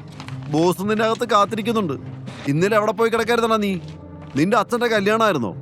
അവനെ കളിയാക്കിക്കൊണ്ട് ഹരീഷ് ചോദിച്ചു. പക്ഷെ അത് കേട്ടതോ അഭിയുടെ ചോര തളച്ചു. അവൻ മുഷ്ടി ചുരുട്ടി. തനിക്ക് വരാനാവില്ല എന്ന് അഭി ഈ പ്രശ്നങ്ങൾക്കിടയിലും ഹരീഷിനെ വിളിച്ചു പറഞ്ഞിരുന്നു. തന്റെ ലീവ് ഹരീഷ് മനഃപൂർവ്വം റിപ്പോർട്ട് ചെയ്യാത്തതാണെന്നും അവനറിയാം. ഒന്നും മിണ്ടാതെ അഭി ബോസിന്റെ ക്യാബിനിലേക്ക് നടന്നു. Good morning sir. ക്യാബിന്റെ ഡോർ പതിയെ തുറന്നുകൊണ്ട് അഭിനവ് പറഞ്ഞു. അത് കേട്ടതും കണക്കുകൾ പരിശോധിക്കുകയായിരുന്ന ബോസ് അവനെ ദേഷ്യത്തോടെ നോക്കി. അയാൾ അവനോട് അകത്തേക്ക് വരാൻ ആംഗ്യം കാണിച്ചു. എന്തിനാണാവോ ഇന്ന് സാർ എഴുന്നള്ളിയത്? ബോസ് ചോദിച്ചു. ആ ചോദ്യത്തിന്റെ അർത്ഥം അഭിനവിന് മനസ്സിലായില്ല. എന്താ സാർ? അവൻ ചോദിച്ചു. അല്ല, ഇവിടത്തെ കാര്യങ്ങളെല്ലാം തീരുമാനിക്കുന്നത് സാറാണല്ലോ. അതുകൊണ്ടാണല്ലോ തോന്നിയ പോലെ വരവും പോക്കും. ഇന്നലെ ഇവിടെ എത്ര ഡെലിവറിയാ നീ ഒറ്റ ഒരുത്തം വരാത്തത് കാരണം മുടങ്ങിയെന്നറിയോ? തന്റെ മേശപ്പുറത്ത് ദേഷ്യത്തോടെ ഇടിച്ചുകൊണ്ട് ബോസ് പറഞ്ഞു. പക്ഷെ സാർ, എനിക്ക് മാസത്തിൽ 1 ക്യാഷ് ലീവ് ഇല്ലേ? ഞാൻ ഇതിനു മുമ്പ് ലീവൊന്നും എടുത്തിട്ടില്ല. പിന്നെ വരില്ലെന്ന് ഞാൻ ഹരീഷ് സാറിനെ അറിയിച്ചിരുന്നു. ഒരു അത്യാവശ്യം വന്നതുകൊണ്ടാണ് ഞാൻ. അഭിനവ് പറഞ്ഞു. നിനക്ക് ലീവ് തരണോ വേണ്ടയോ എന്നൊക്കെ ഞാൻ തീരുമാനിക്കും. നിന്റെ സ്വന്തം ഇഷ്ടപ്രകാരം ലീവ് എടുക്കാൻ ഇത് നിന്റെ അച്ഛന്റെ കമ്പനിയൊന്നുമല്ല. അച്ഛനെ പറഞ്ഞപ്പോൾ അഭിനവിന് ദേഷ്യം ഇരച്ചു കയറി. അവൻ ബോസിനെ തുറിച്ചു നോക്കി.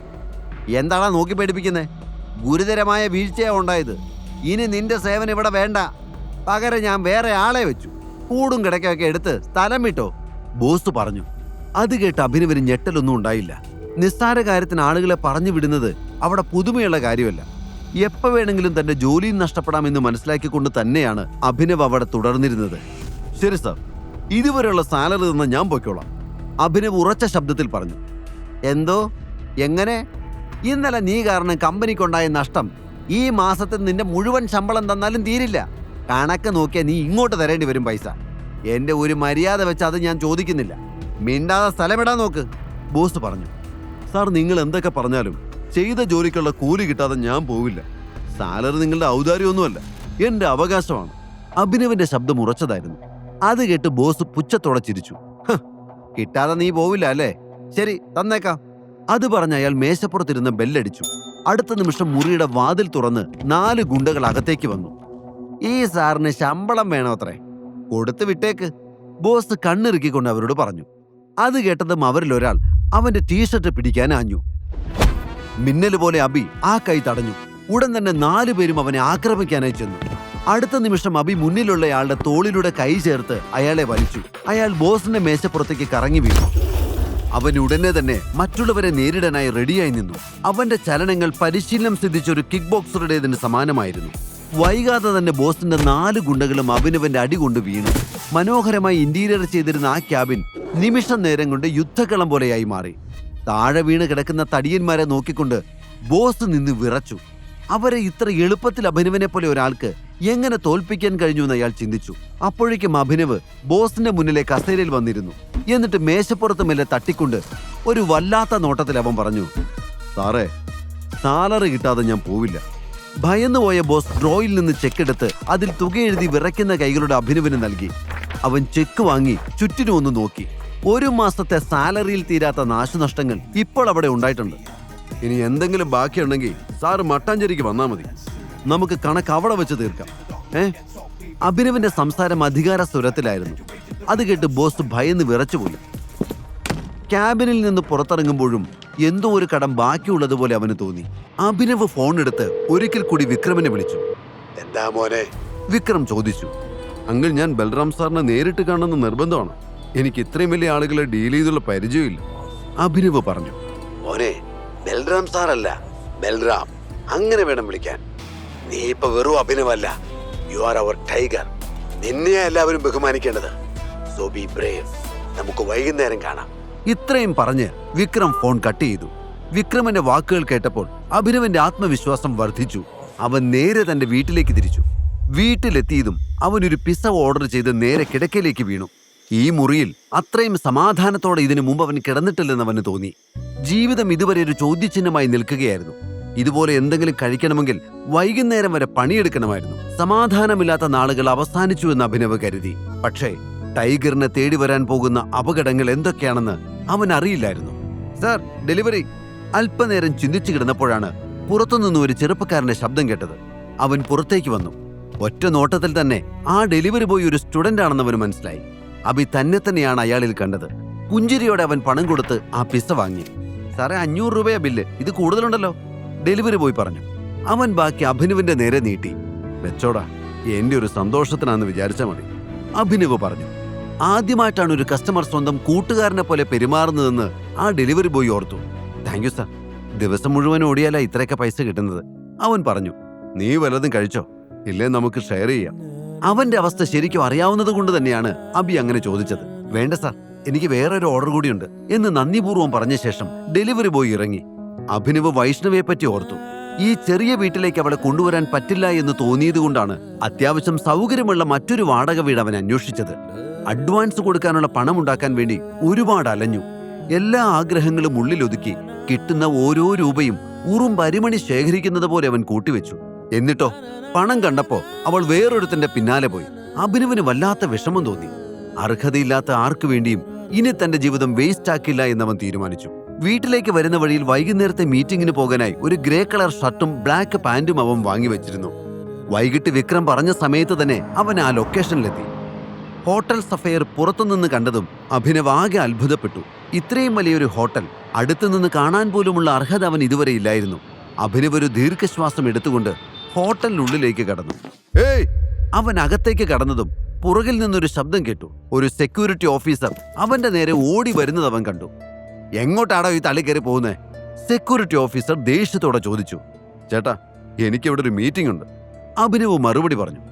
അത് കേട്ടതും അവനെ അടിമുടിയൊന്ന് നോക്കിയിട്ട് സെക്യൂരിറ്റി ഓഫീസർ ഉറക്കെ ചിരിച്ചു. മീറ്റിംഗോ? നിനക്കോ? ഈ വേഷത്തിലാണോ മീറ്റിംഗ്? മോനെ, തമാശ കളിക്കാതെ പോ, അകത്തേക്കൊന്നും പോകാൻ പറ്റില്ല, അയാൾ പറഞ്ഞു. ഈ വേഷത്തിന് എന്താ ഏട്ടാ പ്രശ്നം? എന്റെ ഗസ്റ്റ് അകത്ത് വെയിറ്റ് ചെയ്യുന്നുണ്ടാവും, നിങ്ങൾ സമയം വെറുതെ കളയല്ലേ, അഭിനവ് പരിഭ്രമത്തോടെ സെക്യൂരിറ്റി ഓഫീസറോട് പറഞ്ഞു. എന്നാൽ അവനെ കണ്ടിട്ട് അത്തരമൊരു ഹോട്ടലിൽ ഒരു ബിസിനസ് മീറ്റിന് വന്നയാളെ പോലെ അയാൾക്ക് തോന്നിയില്ല. വലിയ വലിയ ബിസിനസ്സുകാർ മാത്രമാണ് അത്രയും വലിയ ഹോട്ടലിൽ ഡിസ്കഷൻ നടത്താറുള്ളത്. എല്ലാവർക്കും ബ്രാൻഡഡ് സൂട്ടും മറ്റും ഒക്കെ ഉണ്ടാകും. നോക്ക്, നിന്നെ പോലുള്ളവരെ എനിക്ക് നന്നായിട്ട് അറിയാം. ഇതുപോലെയുള്ള സ്ഥലങ്ങളിൽ വലിഞ്ഞു കയറി വന്ന് പ്രശ്നങ്ങൾ ഉണ്ടാക്കലല്ല നിന്റെയൊക്കെ ഹോബി. അതെന്തായാലും ഇവിടെ നടക്കില്ല. മര്യാദയ്ക്ക് പോകാൻ നോക്ക്. സെക്യൂരിറ്റി ഓഫീസർ പറഞ്ഞു. ചേട്ടാ, ഞാനൊന്ന് പറഞ്ഞോട്ടെ, എന്റെ പേര് ഇവിടുത്തെ ഗസ്റ്റ് ലിസ്റ്റ് കാണും. നിങ്ങൾ അതൊന്ന് നോക്ക്. വേഷം നോക്കിയാണോ നിങ്ങൾ ആളെ ഇളക്കുന്നത്? അഭിനവ് ചോദിച്ചു. എടാ കൊച്ചനെ, തോന്നും പോലെ കയറി ഇറങ്ങാൻ ഈ ഹോട്ടലിൽ നിന്റെ അച്ഛന്റെ വകയൊന്നും അല്ല. വെറുതെ അടി മേടിക്കാതെ പോ. സെക്യൂരിറ്റി ഓഫീസർ പറഞ്ഞു. അവിടെ വെച്ചൊരു പ്രശ്നം ഉണ്ടാക്കിയ ആളുകളുടെ ശ്രദ്ധ അവിടേക്ക് തിരിക്കാൻ അബി ആഗ്രഹിച്ചില്ല. അബി ഉടനെ തന്നെ ഫോൺ എടുത്ത് വിക്രമിനെ വിളിച്ചു. ആ മോനെ, നീ എവിടെ എത്തി? വിക്രം ചോദിച്ചു. അങ്കിൾ, ഞാൻ ഈ ഹോട്ടലിന് മുന്നിലുണ്ട്. നമ്മുടെ റൂം നമ്പർ എത്രയെന്ന് പറ, ഞാൻ അങ്ങോട്ട് വരാം. അഭിനവ് പറഞ്ഞു. അത് കേട്ടപ്പോൾ വിക്രം ഒന്ന് ചിരിച്ചു. മോനെ, ഈ ഹോട്ടൽ തന്നെ നമ്മുടെയാ. ഇവിടെ നമുക്ക് ബുക്ക് ചെയ്യേണ്ട ആവശ്യമൊന്നുമില്ല. നീ റിസപ്ഷനിൽ ചെന്ന് ഏതെങ്കിലും ഒരു സ്യൂട്ട് റൂമിന്റെ കീ എടുത്ത് അവിടെ പോയി വെയിറ്റ് ചെയ്യ്. ഞാൻ അങ്ങോട്ട് വന്നോളാം. വിക്രം പറഞ്ഞു. അങ്കിളെ, ചെറിയൊരു പ്രശ്നമുണ്ട്. എനിക്ക് അകത്തേക്ക് ഇതുവരെ കയറാൻ പറ്റിയിട്ടില്ല. ഇവിടുത്തെ സെക്യൂരിറ്റി എന്നെ പോലുള്ളവരെ അകത്ത് കയറ്റില്ലെന്നാ പറയുന്നത്. അഭിനവ് ഒരു അല്പം മടിയോടെ പറഞ്ഞു. ഇത് കേട്ടതും വിക്രമിന്റെ ശബ്ദം കനത്തു. ഏത് സെക്യൂരിറ്റി അങ്ങനെ പറഞ്ഞത്? ഒരു 10 മിനിറ്റ്, ഞാൻ ദാ വരുന്നു. അവന്റെ കാര്യം ഞാൻ നോക്കിക്കോളാം, വിക്രം പറഞ്ഞു. അഭിനവ് ഫോണിൽ സംസാരിക്കുന്നത് ആ സെക്യൂരിറ്റി ഓഫീസർ കേൾക്കുന്നുണ്ടായിരുന്നു. മനഃപൂർവ്വം അവ നടത്തിയൊരു നാടകമാണതെന്നായിരുന്നു അയാൾ വിചാരിച്ചത്. എന്തോ നാടായത്? നീ വേഷം കെട്ടിറക്കുവാണോ? നീ ഫോൺ ചെയ്യുന്നതായിട്ട് അഭിനയിച്ചാ കണ്ട് പേടിച്ച് നിന്നെ ഞാൻ അകത്തേക്ക് വിടുമെന്ന് വിചാരിച്ചോ? നമ്പർ ഇറക്കാൻ നിൽക്കാതെ നീ സ്ഥലം വിട്, സെക്യൂരിറ്റി ഓഫീസർ പറഞ്ഞു. അയാൾ അഭിനവനെ അവിടെ നിന്നും തള്ളി പുറത്തേക്കിറക്കി. അപ്പോഴാണ് അവരുടെ പുറകിൽ നിന്നൊരു ശബ്ദം കേട്ടത്. വൈഷ്ണവി, ദേ നിന്റെ എക്സ് അവിടെ വന്ന് നിൽക്കുന്നു. ശബ്ദം കേട്ട് അഭിനവ് തിരിഞ്ഞു നോക്കി. അത് വൈഷ്ണവിയും ദേവനുമായിരുന്നു. ദേവൻ, പ്ലീസ്, ഞാൻ പറഞ്ഞിട്ടില്ലേ, അവൻ എൻ്റെ എക്സ് ഒന്നുമല്ല. ഇതുപോലെ കാൽക്കാശിന് ഗതിയില്ലാത്തവരെ ബോയ് ഫ്രണ്ട് ആക്കേണ്ട ഗതികേടൊന്നും എനിക്കില്ല, വൈഷ്ണവി ചൊടിച്ചുകൊണ്ട് പറഞ്ഞു. അവൾ പറഞ്ഞത് അഭിനവ് കേട്ടു. അവൻ വൈഷ്ണവിയെ നോക്കി പുച്ഛത്തോടെ ഒന്ന് ചിരിച്ചു. കാൽക്കാശിന് ഗതിയില്ലാത്തവരെ നീ ബോയ് ഫ്രണ്ട് ആക്കില്ലല്ലേ വൈഷ്ണവി? എന്നാൽ ഈ കാൽക്കാശിന് ഗതിയില്ലാത്തവൻ നിനക്കൊരു ഉപദേശം തരാം. ആളുകളുടെ പോക്കറ്റിനെ കനം നോക്കി സുഹൃത്തിനെയും ബോയ് ഫ്രണ്ടിനെയും തിരഞ്ഞെടുക്കുന്ന നിന്റെ ഈ സ്വഭാവം ഉണ്ടല്ലോ, ഇത് നിന്നെ നിന്റെ നാശത്തിലെത്തിക്കും. ഞാനാ പറയുന്നത്. അഭിനവ് പറയുന്നത് കേട്ട് വൈഷ്ണവ് കൈയടിച്ചുകൊണ്ട് അവനെ നോക്കി കളിയാക്കി ചിരിച്ചു. മാസ് ഡയലോഗ്, ആരും കേൾക്കണ്ട. കേട്ടാ നിന്നെ പിടിച്ച സിനിമയ്ക്ക് സ്ക്രിപ്റ്റ് എഴുതിപ്പിക്കും. അഭിനവ് അത് കേട്ടത് ഒന്നും മിണ്ടാതെ നിന്നു. അല്ല, നീ എന്താ ഇവിടെ? കുടിച്ചു ബോധമില്ലാതെ വഴുതേറ്റ് വന്നതാണോ? ദേവൻ ചോദിച്ചു. വിക്രം സാർ വിളിച്ചിട്ട് വന്നതാ, അഭി പറഞ്ഞു. അത് കേട്ടതും ദേവന്റെ നെറ്റിയൊന്ന് ചുളിഞ്ഞു. ഓ, നീ അങ്ങേരുടെ ഏതോ ഡ്രൈവറുടെ മോനാണല്ലോ. സത്യം പറയടാ, ആ വഴിക്ക് വല്ല ജോലിയും കിട്ടുമെന്ന് അറിയാൻ വേണ്ടി വന്നതല്ലേ? എന്നിട്ട് ചുമ്മാ ഡയലോഗ് അടിക്കുന്നു. വിക്രം സാർ വിളിച്ചത്രേ, ദേവൻ പറഞ്ഞു. ഇവൻ വന്നപ്പോ തുടങ്ങിയാ സാറേ അഭിനയം. തലയ്ക്ക് സുഖമില്ലാത്ത ചെറുക്കനാണെന്ന് തോന്നുന്നു. എത്ര പറഞ്ഞിട്ട് മനസ്സിലാവുന്നില്ല. സെക്യൂരിറ്റി ഓഫീസർ പറഞ്ഞത് കേട്ട് ദേവനും വൈഷ്ണവിയും ചിരിക്കാൻ തുടങ്ങി. പെട്ടെന്നാണ് അവിടേക്ക് കറുത്ത നിറത്തിലുള്ള ഒരു ലക്ഷറി കാർ വന്ന് നിന്നത്. എല്ലാവരുടെയും ശ്രദ്ധ ഉടൻ അവിടേക്കായി. കാറിൽ നിന്ന് വിക്രം പുറത്തേക്കിറങ്ങി. ഒപ്പം മറ്റൊരാളും. 6 അടി പൊക്കത്തിൽ ആരോഗ്യ ദൃഢഗാത്രനായ ഒരാൾ, ബൽറാം. പ്രശസ്തമായൊരു ടെക്സ്റ്റൈൽസ് കമ്പനി ഓണറും MK ഗ്രൂപ്പിന്റെ ശക്തമായ ഒരു തൂണുമാണ് അയാൾ. ഫോട്ടോയിൽ കാണുന്നതിനേക്കാൾ എടുപ്പ് അയാളെ നേരിട്ട് കാണുമ്പോൾ ഉണ്ടെന്ന് അഭിനവിന് തോന്നി. എന്താ ഇവിടെ ഒരു ബഹളം? വിക്രം അവരുടെ അരികിലേക്ക് വന്ന് സെക്യൂരിറ്റി ഓഫീസറോട് ചോദിച്ചു. ഇതേ സമയം ബൽറാം കാറിനടുത്ത് നിന്ന് ഫോണിൽ സംസാരിക്കുമായിരുന്നു. സോറി സാർ, ഈ നിൽക്കുന്നവൻ എവിടെ പ്രശ്നം ഉണ്ടാക്കുന്നത്? അവന്റെ കോലം കണ്ടില്ലേ? അകത്ത് കയറണമെന്നും പറഞ്ഞായിരുന്നു സാർ ബഹളം. പക്ഷെ ഞാൻ സമ്മതിച്ചില്ല. ഇവൻ ഏതോ ഫ്രോഡാണ് സാറേ, സെക്യൂരിറ്റി ഓഫീസർ പറഞ്ഞു. ഷടാപ്പ്! എന്താണോ താൻ പറഞ്ഞത്? ഇവൻ ഫ്രോഡാണെന്നോ? എന്റെ ഗസ്റ്റിനോട് ഇങ്ങനെ പെരുമാറാൻ തനിക്ക് എങ്ങനെ ധൈര്യം വന്നു? ഇനി തന്നെ ഈ ഹോട്ടലിന്റെ പരിസരത്ത് പോലും കാണരുത്. കിട്ടാനുള്ളത് എന്തൊക്കെയാണെന്ന് വെച്ചാൽ വാങ്ങിച്ചിട്ട് പൊക്കോണേ ഇവിടുന്ന്. വിക്രമിന്റെ ഭാവം മാറ്റം കണ്ട് സെക്യൂരിറ്റി ഓഫീസർ ഭയന്നു. അവിടെ നിന്ന് വൈഷ്ണവിയും ദേവന്റെ അവസ്ഥയും അതുതന്നെയായിരുന്നു. ഇനിയും ഇവിടെ നിന്നാൽ പ്രശ്നമാകുമെന്ന് ഭയന്ന് ദേവൻ വൈഷ്ണവിയും കൊണ്ട് അവിടെ നിന്ന് ഓടി. വൈഷ്ണവിയുടെ കണ്ണുകളിലെ ഭാവം കണ്ട് അഭിനവ് പുച്ഛത്തോടെ ചിരിച്ചു. സോറി ടൈഗർ, ആ ഇഡിയറ്റിന് വേണ്ടി ഞാൻ മാപ്പ് ചോദിക്കുന്നു, വിക്രം പറഞ്ഞു. അതിന്റെ ആവശ്യമൊന്നുമില്ലെങ്കിൽ അയാൾക്കൊരു തെറ്റുപറ്റിയതല്ലേ. ഇതുപോലുള്ള എത്രയോ ആളുകളെ ഞാൻ ദിവസവും കാണുന്നതാ. എനിക്കിതൊന്നും ഒരു വിഷയമല്ല. അയാളെ ട്രെയിനിങ് സെന്ററിലേക്ക് തിരിച്ചുവിട്ടാൽ മതി. കസ്റ്റമേഴ്സിനോട് എങ്ങനെ പെരുമാറണമെന്ന് ഒന്നുകൂടെ പഠിച്ചിട്ട് വരട്ടെ. അഭിനവ് പറഞ്ഞത് കേട്ട് വിക്രം ചിരിച്ചു. അഭി ആ സെക്യൂരിറ്റിയുടെ അടുത്തേക്ക് ചെന്നു. താനെന്താ പറഞ്ഞേ? ഈ ഹോട്ടൽ എൻ്റെ അച്ഛൻ്റെ വകയാണെന്ന്? എന്നാ കേട്ടോ, ഈ ഹോട്ടൽ എൻ്റെ അച്ഛൻ്റെ വക തന്നെയാ. വേഷം നോക്കിയല്ല ആളുകളെ അളക്കേണ്ടത്. ഇത് ഓർത്തു വെച്ചോ. അവൻ പറഞ്ഞത് കേട്ട് അയാൾ ഭയന്നുപോയി. അയാൾക്കപ്പോഴും അവൻ ആരാണെന്ന് മനസ്സിലായില്ല. തന്റെ മുന്നിൽ നിൽക്കുന്ന പയ്യൻ വിക്രം സാറിന്റെ സുഹൃത്തായത് എങ്ങനെയെന്നോർത്ത് അയാൾ അത്ഭുതപ്പെട്ടു. വിക്രം അഭിനവിനെ തന്നോടൊപ്പം അകത്തേക്ക് കൂട്ടി. അവരുടെ പുറകെ ബൽറാമും ഉണ്ടായിരുന്നു. വിക്രം അഭിനവിനെ ഒരു ലക്ഷറി റൂമിന്റെ ഉള്ളിലേക്കാണ് കൊണ്ടുപോയത്. അവർ റൂമിന്റെ അകത്തേക്ക് പ്രവേശിച്ചതും മറ്റൊരു സെക്യൂരിറ്റി ഓഫീസർ അവരുടെ അരികിലേക്ക് എത്തി. വെൽക്കം ബോസ്, കുടിക്കാൻ എന്തെടുക്കേണ്ടത്? അയാൾ വിനയപൂർവ്വം ചോദിച്ചു. എക്സ്പെൻസീവ് ഹോട്ട് ഡ്രിങ്ക്സ് എന്തൊക്കെയാ ഉള്ളത്? സാർ, 5 lakhsന്റെ ടെക്കീലയുണ്ട്, 8 lakhsന്റെ വോഡ്കയുണ്ട്, 10 lakhsന്റെ വിസ്കി, പിന്നെ 11 lakhsന്റെ ജിൻ. ഇതൊക്കെയാണ് സാർ എക്സ്പെൻസീവ് ആയിട്ട് ഇപ്പോൾ ഉള്ളത്. ഏതാ എടുക്കേണ്ടതെന്ന് പറഞ്ഞാൽ? സെക്യൂരിറ്റി ഓഫീസർ ചോദിച്ചു. വില കേട്ട അഭിനവ് അമ്പരന്ന് നിൽക്കുകയായിരുന്നു. വളരെ പ്രധാനപ്പെട്ട ഗസ്റ്റാണ് ഇവര്, സോ ടോപ്പ് ബ്രാൻഡ് തന്നെ വേണം. പിന്നെ ഇന്ന് ഹോട്ടലിൽ എന്തൊക്കെയാണോ സ്പെഷ്യൽ ഐറ്റംസ് ഉണ്ടാക്കിയിട്ടുള്ളത് അതെല്ലാം എത്തിക്കാൻ വിക്രം പറഞ്ഞു. Okay sir. സെക്യൂരിറ്റി ഓഫീസർ വിക്രമിനെ ബഹുമാനപൂർവ്വം വണങ്ങിക്കൊണ്ട് പറഞ്ഞു. ഈ സമയത്താണ് ബൽറാം വിക്രമിന്റെ അരികിലേക്ക് എത്തിയത്. എന്താടോ മദ്യത്തിന് വിലയൊക്കെ നോക്കി തുടങ്ങിയോ? ബൽറാം കളിയാക്കിക്കൊണ്ട് ചോദിച്ചു. ആ, തൽക്കാലം അങ്ങനെ ഒരു ഉദ്ദേശം ഇല്ല. ഇന്നെന്റെ ജീവിതത്തിലെ ഏറ്റവും പ്രധാനപ്പെട്ട ദിവസമാണ്. ഇന്ന് വന്നിരിക്കുന്ന 2 അതിഥികളും എനിക്ക് പ്രിയപ്പെട്ടവരാണ്. അതുകൊണ്ട് തന്നെ വില കൂടിയ സാധനം തന്നെ വാങ്ങാന്ന് വിചാരിച്ചു. അത്രേ ഉള്ളൂ. ഓ, അതായിരുന്നോ? ബൽറാം ചിരിച്ചു. ഇതെല്ലാം കേട്ടു നിൽക്കുന്ന അഭിനവിന്റെ ചുണ്ടിലും ചിരി വിടർന്നു. വിക്രം അഭിനവിനെ നോക്കി. അവനൊന്നും മിണ്ടാതെ നിൽക്കുകയാണ്. മോനെ, ഇവിടെ നിനക്ക് നിന്റെ ഐഡന്റിറ്റി മറക്കേണ്ട ആവശ്യമില്ല. വാ, നമുക്ക് അങ്ങോട്ടിരിക്കാം. വിക്രം അഭിനവിനെ ക്ഷണിച്ചു.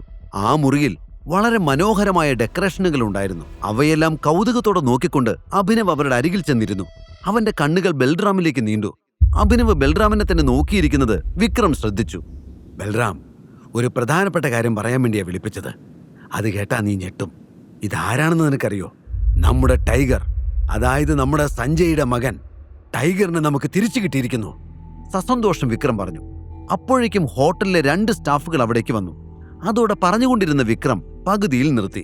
നേരത്തെ വിക്രം ഓർഡർ ചെയ്ത വില കൂടിയ മദ്യക്കുപ്പികൾ അവരുടെ മേശപ്പുറത്ത് വെച്ചു. ഇനി എന്തെങ്കിലും വേണോ സാർ? അതിലൊരാൾ വളരെ ബഹുമാനത്തോടെ വിക്രമിനോട് ചോദിച്ചു.